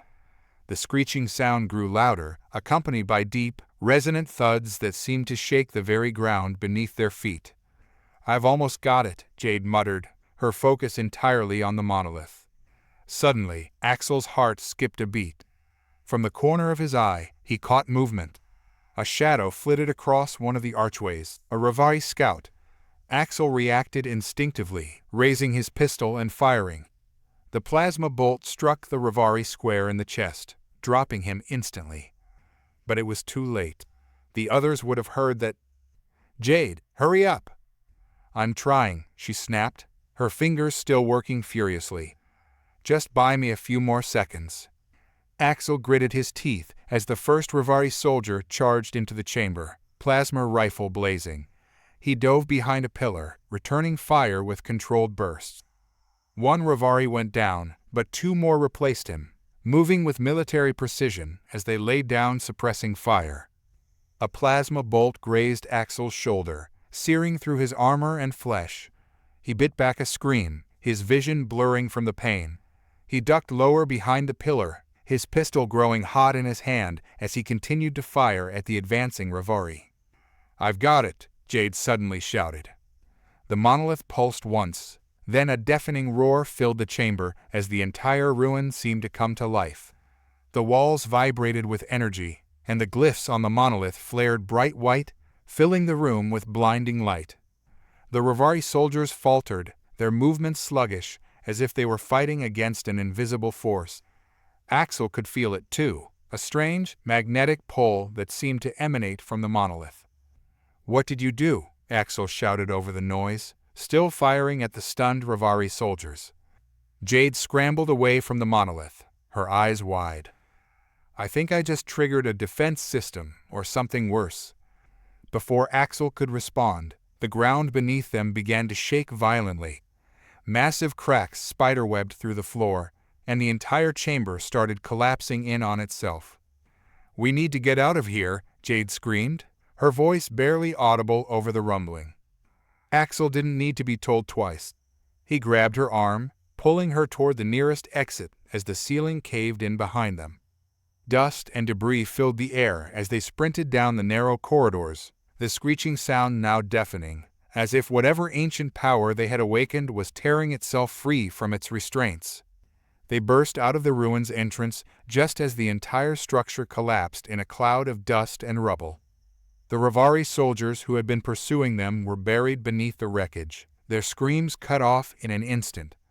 Axel and Jade stumbled to a stop, gasping for breath. The ground beneath them was still shaking, and the sky above had turned a sickly green, lightning arcing through the clouds. "We need to call for extraction," Jade panted, pulling out her comms device. "Whatever we just woke up, it's not going to stay contained for long." Axel nodded, his body aching from the fight and the collapse. But there was something more, something he couldn't shake. As he looked back at the ruins, he couldn't help but feel like they had just unleashed something far worse than the Revari ever could have. And now it was loose in the galaxy. Axel and Jade stood on the shifting, unstable ground, breathing hard. Their bodies ached from the sprint and the collapse, but it was the eerie silence that followed the chaos that unnerved them the most. The ruins, once towering and filled with the remnants of ancient technology, were now a pile of rubble, but something had definitely woken up beneath them. Axel's eyes scanned the horizon. The sickly green hue that had tainted the sky only moments ago seemed to intensify, and the air itself felt thicker, charged with an unfamiliar energy. A series of low rumbles, almost like deep, slow breaths, echoed from below. Something big was stirring, and they had no time to waste. "Jade, how far out is our extraction?" Axel asked, still catching his breath. Jade fumbled with her comms, her fingers trembling slightly. "The ship's 3 minutes out, but with the instability here, it might take longer. We have to find higher ground if we want them to spot us." Axel swore under his breath. 3 minutes might as well be 3 hours with what's happening. The ground under their feet lurched again, more violently this time, causing both of them to stagger. A crack opened up just a few meters away, splitting the earth with a sickening groan. Axel grabbed Jade's arm and yanked her back before the ground gave way entirely, revealing an abyss beneath them, glowing faintly with that same unnatural green light. "That thing, it's breaking free," Axel muttered, more to himself than to Jade. Whatever they had triggered down there wasn't just some ancient defense mechanism. It was something alive, or at least powered by something sentient. Jade glanced down into the fissure, her face pale. "Axel, I'm not sure we're dealing with just a machine. This is something far beyond that." The ground shuddered again, and a massive, metallic limb shot up from the fissure, breaking through the rubble with a thunderous roar. The limb, covered in intricate, dark armor and pulsating with energy, clawed at the air, pulling more of itself free. Axel watched in horror as a second limb followed, then the monstrous torso of some ancient war machine, now fully awakened. It was enormous, easily the size of a starship. Its body was a mix of ancient tech and organic-looking materials, fused together in ways Axel couldn't begin to comprehend. Glyphs, similar to those inside the ruins, glowed across its surface, pulsating like veins filled with energy. The creature, or machine, let out a low, guttural hum, its massive head turning as if scanning its surroundings. "Move, now," Axel shouted, snapping out of his paralysis. They bolted toward a nearby ridge, hoping to put some distance between themselves and the emerging titan. The ground continued to shake as the creature hauled its full form out of the earth, standing tall above the remains of the ruins, surveying the landscape like a god reborn. As they climbed the rocky slope, Axel spared a glance over his shoulder. The thing hadn't moved to attack yet, but its very presence was altering the environment around it. The clouds above churned violently, crackling with strange energy, and the vegetation below wilted in its presence, turning black and brittle. "What the hell is that thing?" Axel muttered, his mind racing for answers. Jade, climbing just ahead of him, shouted back, "I don't know, but whatever it is, it's definitely not just Rivari tech. This feels older, far older, and a lot more dangerous." Reaching the top of the ridge, they collapsed to the ground for a moment, both of them struggling to catch their breath. From this vantage point, they could see the full extent of the destruction. The ruins were gone, replaced by a crater of exposed, glowing rock, and the massive creature continued to rise, its body now fully free. It stood still for a moment, towering and silent, but Axel knew it was only a matter of time before it turned its attention to them. Jade's comms crackled to life. "This is Extraction Team Alpha 7. We're 2 minutes out. Lock onto our signal and prepare for immediate evac." 2 minutes, Axel muttered, standing up and gripping his pistol reflexively. "I'm not sure we have that long." The creature let out another deep, resonant hum, and Axel felt the pressure in the air shift again. A low thrum reverberated through the ground, and Axel realized, with a sinking feeling, that the thing was powering up. "We need to distract it. Give the team time to land," Jade said, pulling out a small device from her pack. It was a portable EMP, a last resort tool meant to disable nearby tech. "This should at least slow it down, I hope." Axel grabbed her wrist before she could activate it. "You sure that'll even work? This thing's not like anything we've ever seen." Jade met his gaze, her expression grim. "I don't know, but it's all we've got." Reluctantly, Axel nodded. "All right, do it." Jade activated the EMP and tossed it toward the creature. For a split second, the device glowed blue, and then a wave of energy rippled out from it, distorting the air as it passed. Axel braced himself, expecting the creature to react violently, but to his surprise, the EMP seemed to have an effect. The creature's hum faltered, and the glow from its glyphs dimmed slightly. "It's working," Axel whispered, hope rising in his chest. "It's actually working." But his relief was short-lived. The creature twitched, and then with a sudden, explosive burst of energy, its glow intensified tenfold, shattering the EMP's effects like glass. The machine's head snapped in their direction, and for the first time, Axel felt the weight of its gaze. "Jade, run!" Axel shouted, grabbing her arm and pulling her away from the ridge as the creature let out a bone-rattling roar. It began to move, slowly at first, but with each step, its massive limbs crushed the ground beneath it, sending shockwaves through the earth. They sprinted down the opposite side of the ridge, Axel's mind racing as he tried to think of a plan. This thing was too big, too powerful, there was no way they could fight it. Their only hope was to stay ahead of it long enough for the extraction team to arrive. The roar of engines filled the air, and Axel looked up to see their ship breaking through the stormy clouds above. A sleek, dark vessel, it hovered just above the ridge they had fled from, its landing ramp already lowering. "There, go!" Axel shouted, urging Jade forward. They raced toward the ship as the creature advanced, each step shaking the ground beneath their feet. Plasma fire rained down from the ship's guns, lighting up the sky in an attempt to slow the monster's progress. But it wasn't enough. The creature raised one massive limb, and a pulse of energy shot from its body, slamming into the ground just behind them. Axel was thrown forward by the force of the blast, landing hard on the rocky ground. His vision swam, and pain shot through his side, but he forced himself to stand. "Axel," Jade shouted, pulling him to his feet. "Come on." They stumbled up the ramp, barely making it inside as the ship's engines roared to full power. The ramp closed behind them, sealing them off from the outside as the ship lifted off, leaving the monstrous creature behind. Axel collapsed into a seat, his chest heaving as he struggled to catch his breath. He looked over at Jade, who was leaning against the wall, equally exhausted. "That was too close," Axel muttered. Jade nodded, wiping sweat from her brow. "We need to report this immediately. Whatever that thing is, it's not staying on this planet for long." Axel glanced out the viewport, watching as the massive creature grew smaller in the distance. But even as they left it behind, he couldn't shake the feeling that this was far from over.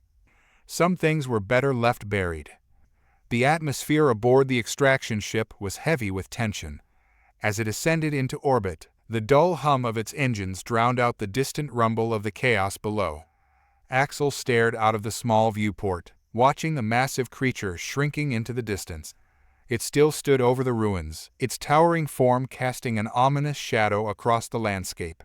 Even from this height, it looked alive, pulsating with energy. Axel leaned back in his seat, the weight of exhaustion settling over him. His body still ached from the sprint and the blast, but more than that, his mind was racing. The creature they had encountered wasn't just some relic of a lost civilization. It was something far worse, something ancient and powerful, and it was fully awake. Jade, seated across from him, had her head down, typing furiously into a datapad. The usual glint of confidence in her eyes was replaced with grim determination. Axel knew she was already compiling their report for command, trying to make sense of what they had witnessed. But how could they explain something like this? They had stumbled upon an entity that defied everything they knew about Rivari technology, about ancient weaponry, and even about the galaxy's oldest civilizations. "So, what now?" Axel's voice broke the silence. He didn't expect an answer, but the weight of the situation demanded it. Jade looked up from her datapad, her expression hard. "Now, we inform command. They'll need to send reinforcements, maybe even bring in specialists from the Galactic Research Corps. Whatever that thing is, it's too dangerous to leave unchecked." Axel shook his head. "Reinforcements won't be enough. You saw what it did to the ruins, and that was just it waking up. Who knows what it's capable of once it's fully functional." Jade frowned, but didn't argue. She knew he was right. That creature wasn't something they could just bomb into submission. It had an intelligence behind it, a purpose that was still shrouded in mystery. The glyphs, the energy signatures, the fact that it had remained dormant for so long, it all pointed to something far more sinister than they had anticipated. Axel leaned forward, resting his elbows on his knees. "I've been thinking, those glyphs on its body, the way they glowed. It looked familiar. Didn't we see something like that in the data we recovered from the Rivari outpost on Encelin?" Jade's brow furrowed as she thought back. "Yeah, you're right. The Rivari had similar energy patterns in some of their older tech. But those were just relics, nothing like this. What if this thing is the reason the Rivari were so obsessed with ancient tech in the first place?" Axel suggested, his mind racing. Maybe they weren't just scavenging old ruins for weapons. Maybe they were looking for something specific, something that could lead them to this creature. Jade considered his words carefully. "It's possible. The Rivari were known for their obsession with ancient civilizations. But this is beyond anything we've encountered. If they knew about this creature, they might have been trying to control it. And if they couldn't," Axel's voice trailed off, the implications sinking in. "They would have kept it buried, hidden away, just like the others did." Jade nodded, her expression grim. "We need to get this information to command as soon as possible. They need to know what we're dealing with here." Axel agreed, but something in his gut told him that even command wouldn't be able to handle this alone.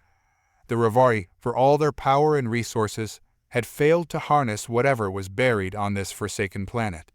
and now it was awake, with no one to stop it. Suddenly, the comms crackled to life.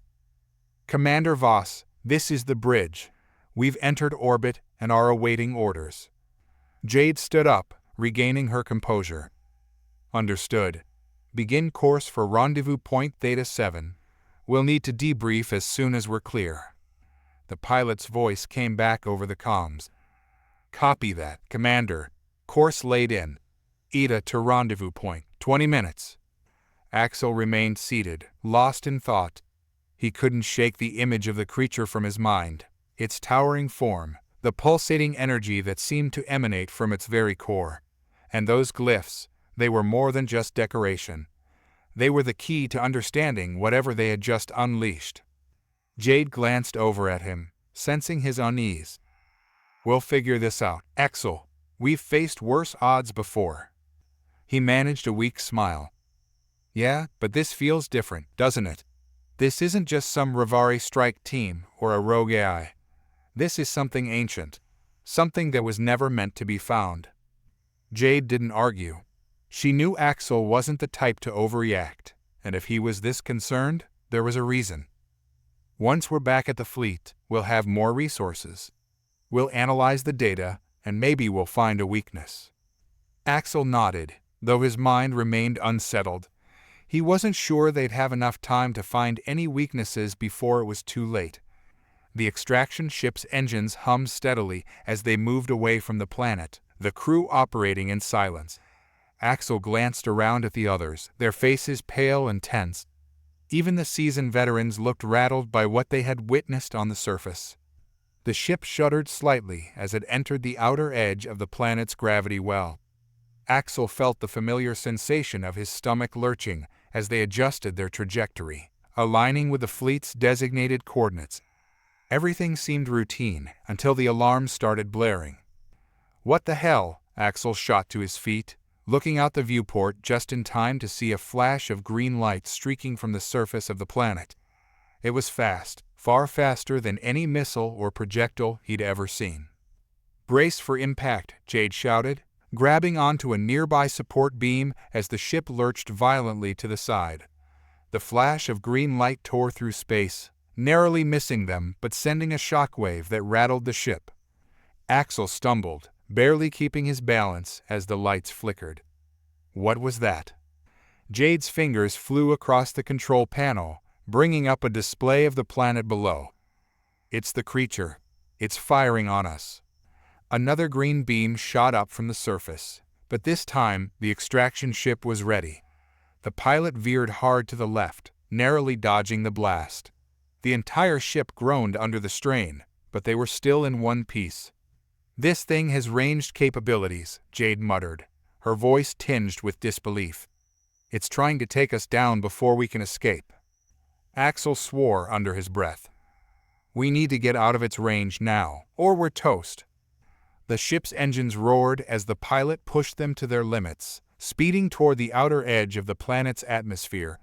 Another green beam shot past them, closer this time, and the ship rocked violently as the shockwaves slammed into them.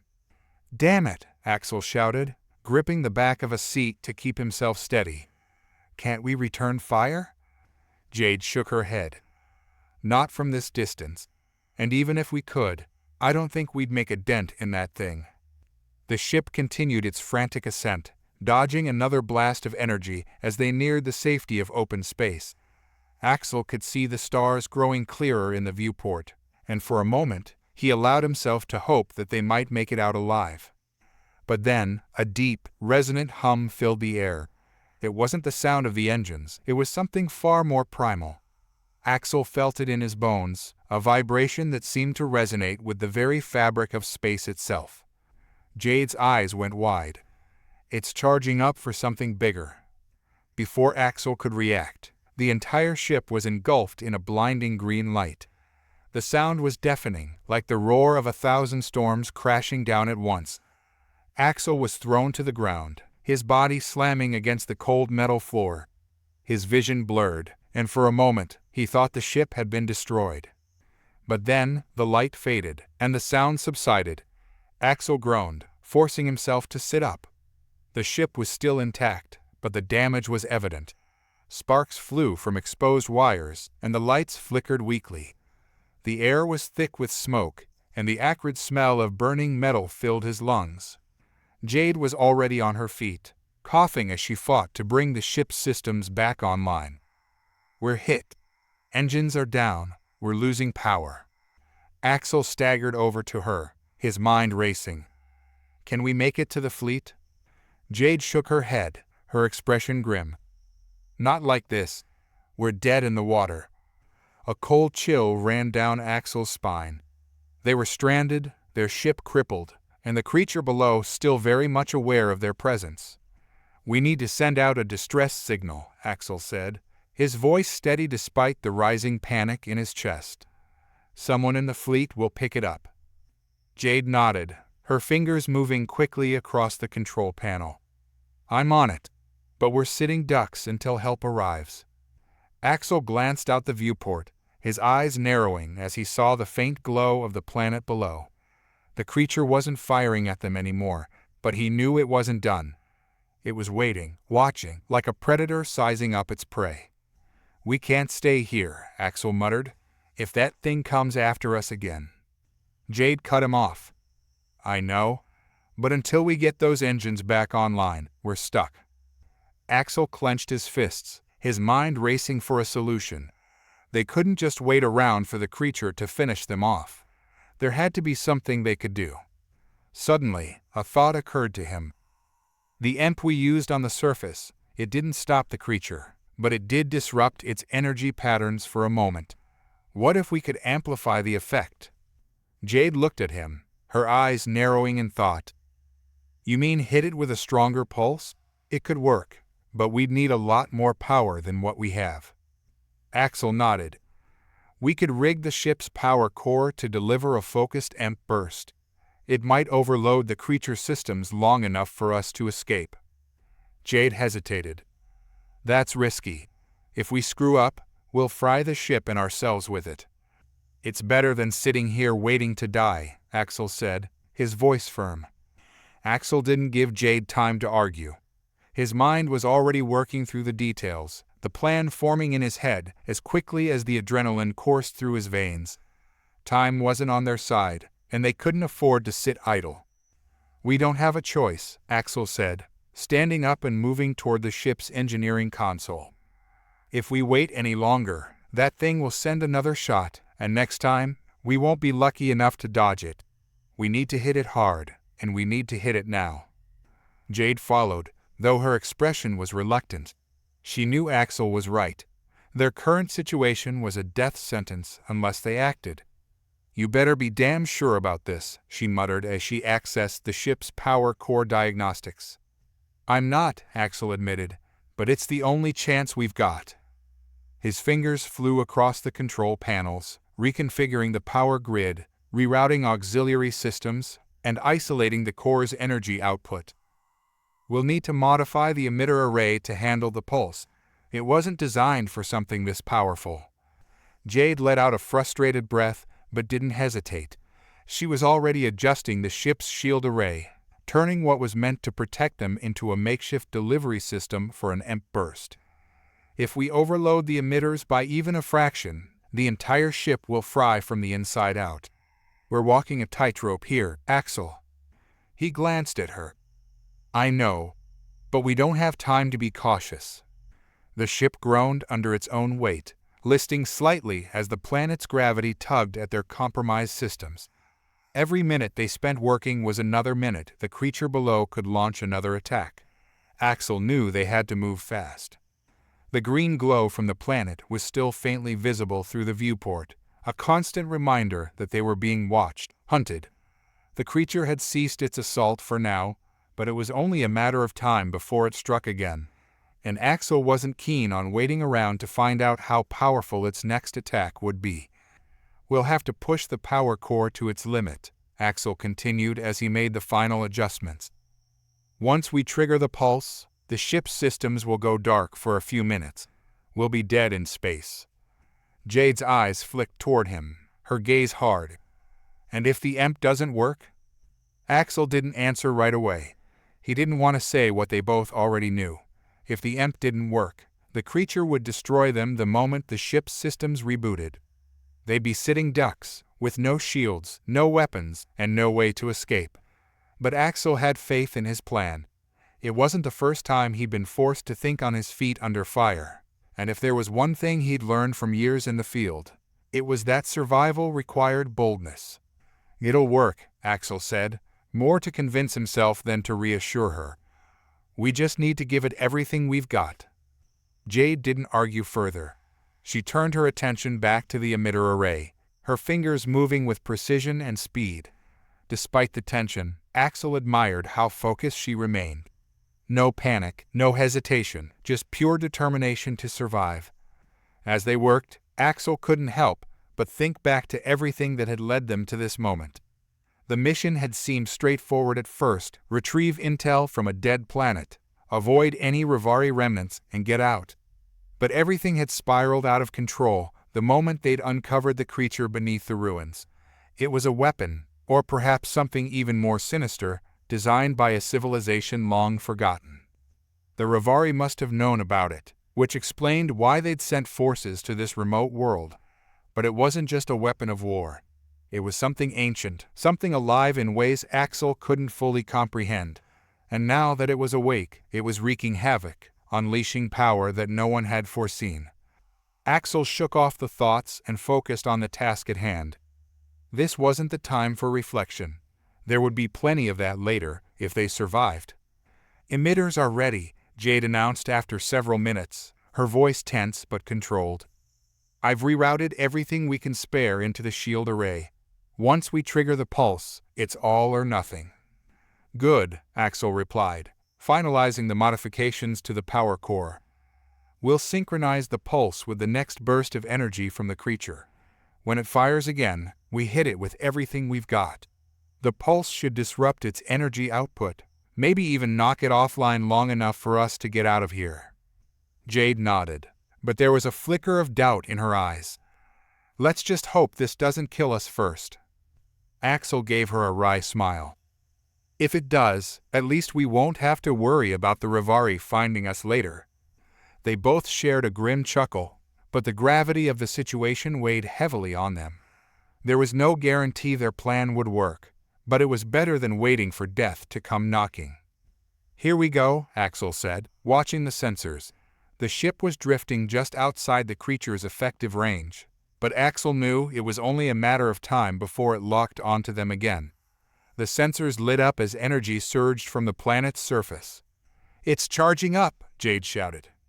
Axel slammed his hand down on the controls. "Now." The ship's core surged with power, every light dimming for a brief moment as the shield array emitted a massive pulse of electromagnetic energy.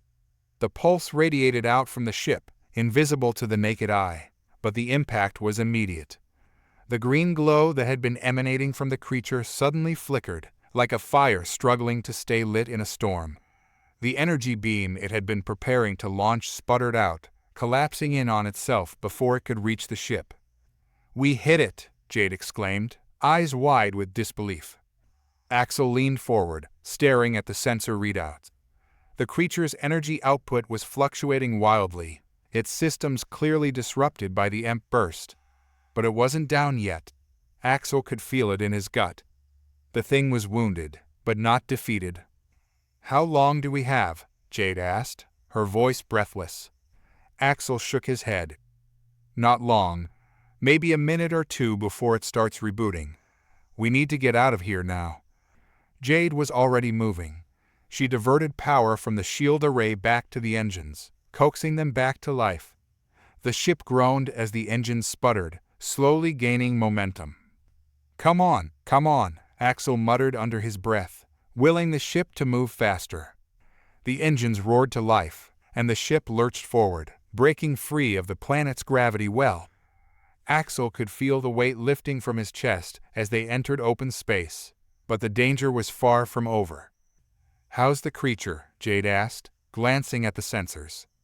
Axel checked the readouts. The creature's energy signature was still fluctuating, but it was recovering faster than he had anticipated. "It's coming back online. We don't have much time. Jade pushed the engines harder, the ship streaking through space toward the rendezvous point. But even at full speed, Axel knew it would be a race against time. The creature's power was immense, and once it regained full functionality, it could easily fire on them from a distance. "Boost the shields," Axel ordered. "We're going to need them once it starts firing again." Jade didn't argue. She rerouted power from non-essential systems, diverting everything they had into the shields. The ship's lights flickered as auxiliary systems shut down, but the shields began to strengthen. As they neared the rendezvous point, Axel's heart raced. The creature was still behind them, its energy signature growing stronger by the second. It hadn't fired yet, but Axel knew it was only a matter of time. "Any sign of the fleet?" Jade asked, her voice tight with urgency. Axel scanned the sensors. Nothing yet. They were flying blind, racing toward an invisible line where they hoped friendly forces would be waiting. Just as Axel's doubts began to creep in, the sensor array lit up. "We've got company," Axel shouted. 3 ships on an intercept course." Jade's hands flew across the controls. "Friendly?" Axel checked the IF signatures. "Yes, it's the fleet." Relief washed over them, both as the 3 ships appeared on the main view screen, their sleek forms cutting through the blackness of space. Reinforcements had arrived. The comms crackled to life. "This is Captain Darian of the Dreadnought Trinity. We're locking on to your ship. Prepare for immediate retrieval." Axel exhaled a breath he hadn't realized he'd been holding. "Copy that, Trinity. We've got a situation here. There's an ancient Rivari weapon down on the surface, and it's active. We barely made it out." "We're aware of the situation," Captain Darian replied, his tone grim. "We've been tracking your progress. The fleet is on high alert. Hold position for extraction." Axel exchanged a glance with Jade. They weren't out of the woods yet, but at least they weren't alone anymore. The fleet was here, and with it came the firepower and resources needed to deal with whatever was still lurking on the planet below. The Trinity and its escorts moved into position, their tractor beams locking onto the extraction ship. Axel could feel the subtle shift in the ship's movement as the larger vessels took control, guiding them toward the safety of the fleet. For the first time in what felt like forever, Axel allowed himself to relax, if only for a moment. But deep down, he knew this wasn't over. Not by a long shot. As the Trinity secured their vessel, Axel felt a surge of mixed emotions. Relief, certainly, but also a nagging apprehension that wouldn't let go. Even as their ship was pulled toward safety, he couldn't shake the feeling that the real battle was yet to come. Once aboard the Trinity, Axel and Jade were ushered into the command center, the air thick with tension and urgency. Officers scurried about, analyzing data streams, relaying information, and preparing the fleet for an impending confrontation with the creature below. Captain Darian stood at the helm, scanning the displays as the fleet gathered around the coordinates of the ancient Rivari weapon. His expression was grim, a mixture of determination and worry etched across his face. "What do we know about this thing?" Axel asked, stepping up beside him. "It's unlike anything we've encountered," Darian replied, his gaze never leaving the screen. "Initial scans show that it's alive, an organic weapon, perhaps a remnant of the Rivari's last stand. It feeds off energy and has likely been dormant for centuries. Now that it's awake, it poses a significant threat, not just to us, but to the entire sector." Axel exchanged a look with Jade, and he could tell she was processing the information, her mind working just as fast as his. "What's the plan?" she asked. Darian turned to them, his brow furrowed. "We need to neutralize it before it can unleash its full power. The fleet is preparing to launch a coordinated strike. Our intel suggests the creature has a weak spot, an exposed core that we can exploit, but we'll need to get close enough to target it." "And how do we do that without becoming a target ourselves?" Axel pressed. "That's where you come in," Darian said, his eyes locking onto Axel's. "Your ship has the stealth capabilities we need. You'll head in first, create a distraction while the fleet sets up for the main attack. Once we have it occupied, we'll move in for the kill. Axel felt a rush of adrenaline at the thought of returning to the creature's lair. But the idea of confronting it again was daunting. What about Jade? She should come with me. Dorian nodded, acknowledging her presence. You'll both go. Your knowledge of the weapon will be invaluable, especially after your encounter. But we can only afford a short window before the creature's defenses adapt again. We have to move quickly. Jade stepped forward, determination shining in her eyes. We're in. As preparations began, Axel and Jade suited up in combat gear, their minds racing with strategies and contingency plans. The weight of what lay ahead pressed heavily on them. Axel remembered the creature's energy pulse, how it had surged like a living thing. This time, they would need to be smarter, more cunning. They boarded their ship, the Calypso, feeling the familiar thrum of its engines beneath them. Axel took a deep breath as he ran through the controls. We've got this, he reassured Jade, though the doubt lingered in the back of his mind. Just remember, we're not going in blind this time, Jade replied, her fingers dancing over the console. We have the fleet covering us. With the Calypso equipped and ready, they slipped away from the Trinity, cloaked and ready to engage. The surrounding ships moved into formation, their weapons primed, and Axel couldn't help but feel a thrill as they made their approach. As they neared the planet's surface, the landscape unfolded before them, jagged peaks rising from the ground like the spines of a great beast. The ruins lay scattered, remnants of a once great civilization and now overshadowed by the threat that lay beneath. There it is, Axel said, pointing at the energy signature pulsing from below.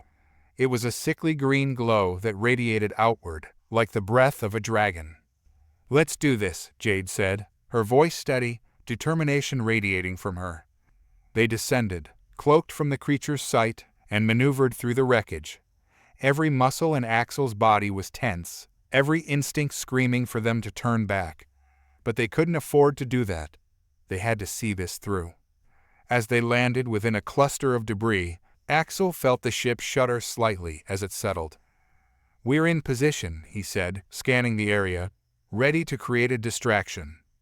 Jade nodded, her fingers flying over the controls as she initiated the ship's weapon systems.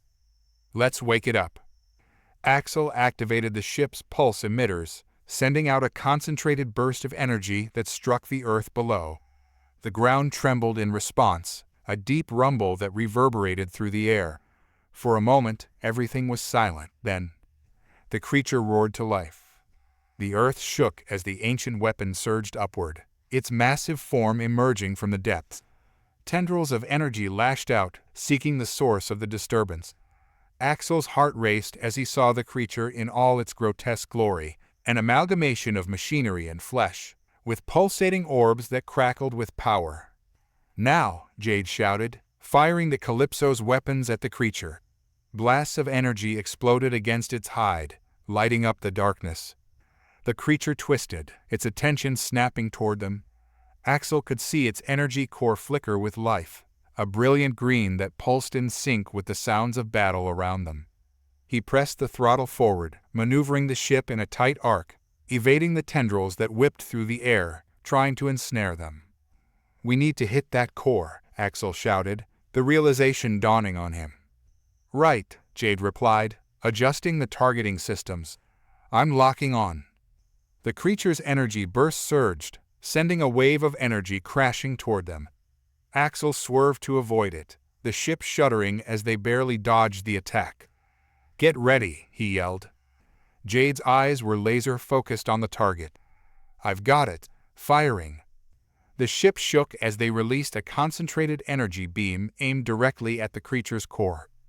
The energy impacted, sending ripples through the air, but the creature roared defiantly, shaking off the hit as it turned its attention back to the Calypso.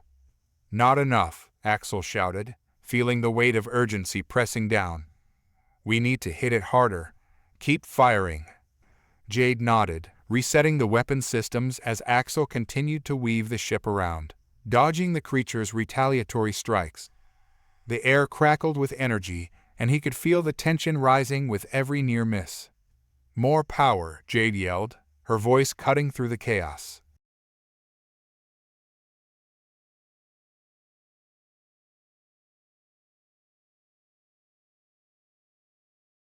The next blast struck true, hitting the core with a blinding flash of light. The creature thrashed, its energy signature flickering dangerously. For a moment, Axel thought they had done it, but then the creature let out a deafening roar, lashing out with all its fury. "Incoming!" Jade cried, pulling the ship up just in time to avoid a deadly tendril. The Calypso spiraled upward, narrowly escaping destruction, and Axel could feel sweat trickling down his back. They needed to finish this now. "The fleet is launching their strike," Jade said, her voice steady despite the chaos. "They're coming in hot." Axel took a deep breath, trying to focus as the Trinity and its escorts joined the fray, unleashing their weaponry at the creature. The air was filled with brilliant explosions, lighting up the night sky as the combined firepower pushed the creature back.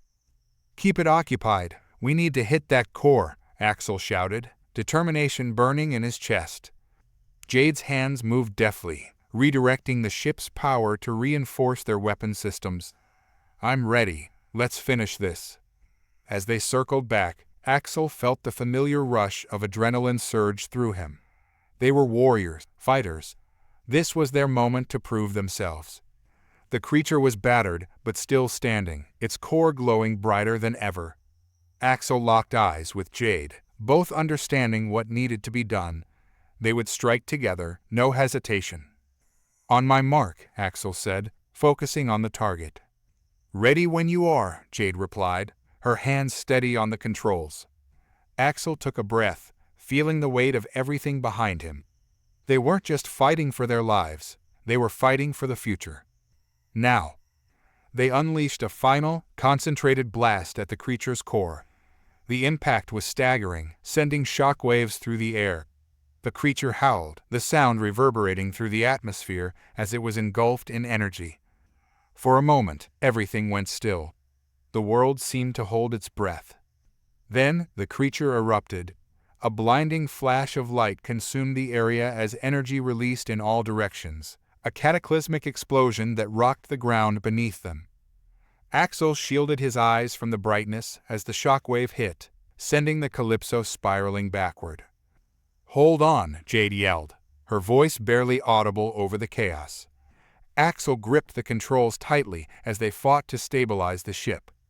The screen was filled with a blinding light, and he could feel the heat pressing against them, threatening to overwhelm everything. Just as suddenly as it had begun, the explosion subsided, leaving only silence in its wake. Axel opened his eyes to see the battlefield transformed. Where the creature had stood, there was now nothing but a smoldering crater. "Did we?" Axel breathed, his heart pounding in his chest. "Looks like we did," Jade said, her voice filled with disbelief. As they regained their bearings, the rest of the fleet gathered around them, their ships moving closer to assess the damage. The Trinity came into view, its silhouette framed against the burning sky. Captain Darian's voice came through the comms. "Status report." Axel responded, his pulse still racing. "The creature is down. We hit its core, and it detonated. But we need to check the area for any residual threats." "Understood. Proceed with caution," Darian replied, the weight of authority back in his voice. As they maneuvered closer to the site, Axel and Jade scanned the area for any signs of life or lingering danger. The air was still charged, remnants of the battle hovering in the atmosphere. "Looks clear," Jade said, relief washing over her. Axel nodded, but he couldn't shake the feeling that something wasn't right. They had fought hard, but the stakes had never felt higher. Suddenly, a blip appeared on their scanners, an energy signature pulsing faintly in the distance. "What is that?" Axel asked, his heart dropping. "Picking up a faint signal," Jade said, her fingers racing over the console. "It's coming from the wreckage." "Let's check it out," Axel decided, steering the Calypso toward the source. As they approached, the remains of what had once been a Revati structure came into view, partially buried beneath the debris. The energy signature flickered sporadically, drawing them closer. Should we really be doing this? Jade asked, her apprehension clear. It could be a remnant of the weapon, or something else entirely, Axel replied, determined to find out. We can't ignore it. They landed the ship near the wreckage, carefully disembarking as they surveyed the area. The air was thick with tension as they approached the source of the energy. Axel felt an unsettling chill creep down his spine. As they neared, they discovered a small, pulsating orb nestled among the debris, radiating a faint green light. "What is that?" Jade whispered, eyes wide. Axel reached out tentatively, drawn to it. "I don't know, but it's giving off energy. We should analyze it." As he activated his scanning equipment, the readings came back strange. "It's not like anything we've encountered. It seems alive." "Should we touch it?" Jade asked, cautious. Before Axel could respond, the orb pulsed brighter, sending a wave of energy coursing through the air. They both stumbled back, adrenaline surging as the orb seemed to respond to their presence. "Maybe it's reacting to us," Axel said, watching it closely. Then, in a burst of light, the orb expanded, releasing a wave of energy that enveloped them both. Axel gasped, feeling a connection ignite between him and the orb. Visions flooded his mind, fragments of memories, battles fought, worlds lost. It was a glimpse into the past, echoes of the Ravari civilization's last moments. He felt Jade's hand gripping his arm, the heat of her presence grounding him. "Axel," she cried, but he couldn't pull away. "Do you see this?" he murmured, caught in the wave of imagery. "See what?" Jade said, panic rising in her voice. The visions shifted, revealing something far more sinister, a glimpse of the creature they had just fought, not just as a weapon, but as a protector of something ancient and powerful. It was a warning, a memory of a civilization that had thrived before their own. "Axel, we need to get out of here," Jade urged, her voice snapping him back to reality. With a tremendous effort, Axel broke the connection, staggering backward as the orb flickered and dimmed. He shook his head, disoriented but focused. "We have to warn the fleet." They raced back to the Calypso, fear coursing through them as the implications of what they had seen sank in. As they took off, Axel transmitted their findings to the fleet, urgency in every word. "Captain Darian, we've encountered something significant. There's an orb beneath the ruins. It seems connected to the Ravari weapon, possibly a remnant of their technology." Darian's voice crackled through the comms. "Understood. Can you extract it?" "We're working on it," Axel replied, keeping the ship steady as they navigated through the debris. "Get back here, now. We need to strategize before we face any further threats." As they approached the Trinity, Axel's heart raced. They had fought hard, but now they faced an even greater unknown. What had they awakened beneath the surface? What else lay dormant, waiting for the right moment to rise again? Jade remained silent, her mind clearly racing as they docked with the Trinity. They disembarked quickly, finding Darian and the other officers already gathered in the command center. "Axel, Jade," Darian called as they entered, concern etched on his face. "What's the status?" "The orb is still there, but we need to act fast," Axel said, urgency palpable in his voice. "It could contain information about the Ravari or something more dangerous. We need to analyze it thoroughly before making any decisions." Darian nodded, his expression serious. "Let's mobilize a team. We can't afford to underestimate this." As the team prepared to investigate the orb further, Axel felt a sense of determination settle over him. They had fought against impossible odds before, and now they faced a new challenge, one that could determine the fate of their civilization. As the officers gathered around the display, Axel knew they had to stay vigilant. The war might have been momentarily paused, but the scars ran deep, and the future was still uncertain. "Prepare for extraction," Darian commanded. "We're not leaving anything to chance. We'll study this orb and determine our next steps." As the team moved out, Axel and Jade exchanged a knowing glance. They had faced countless dangers together, and they would continue to do so. The echoes of the past had revealed their path, and now they would forge ahead, united against whatever challenges awaited them. The universe was vast and filled with mysteries. They had fought against monsters and wielded ancient technologies, but now they would confront something even more profound, a connection to the past that could change everything. "Let's see what we can uncover," Axel said, determination blazing in his eyes. Jade nodded, a fierce resolve in her gaze. Together. With that, they stepped forward into the unknown, ready to face whatever lay ahead, knowing that their journey was far from over. The stakes had never been higher, but together, they would face the darkness and emerge stronger, determined to protect their future. The war was just beginning.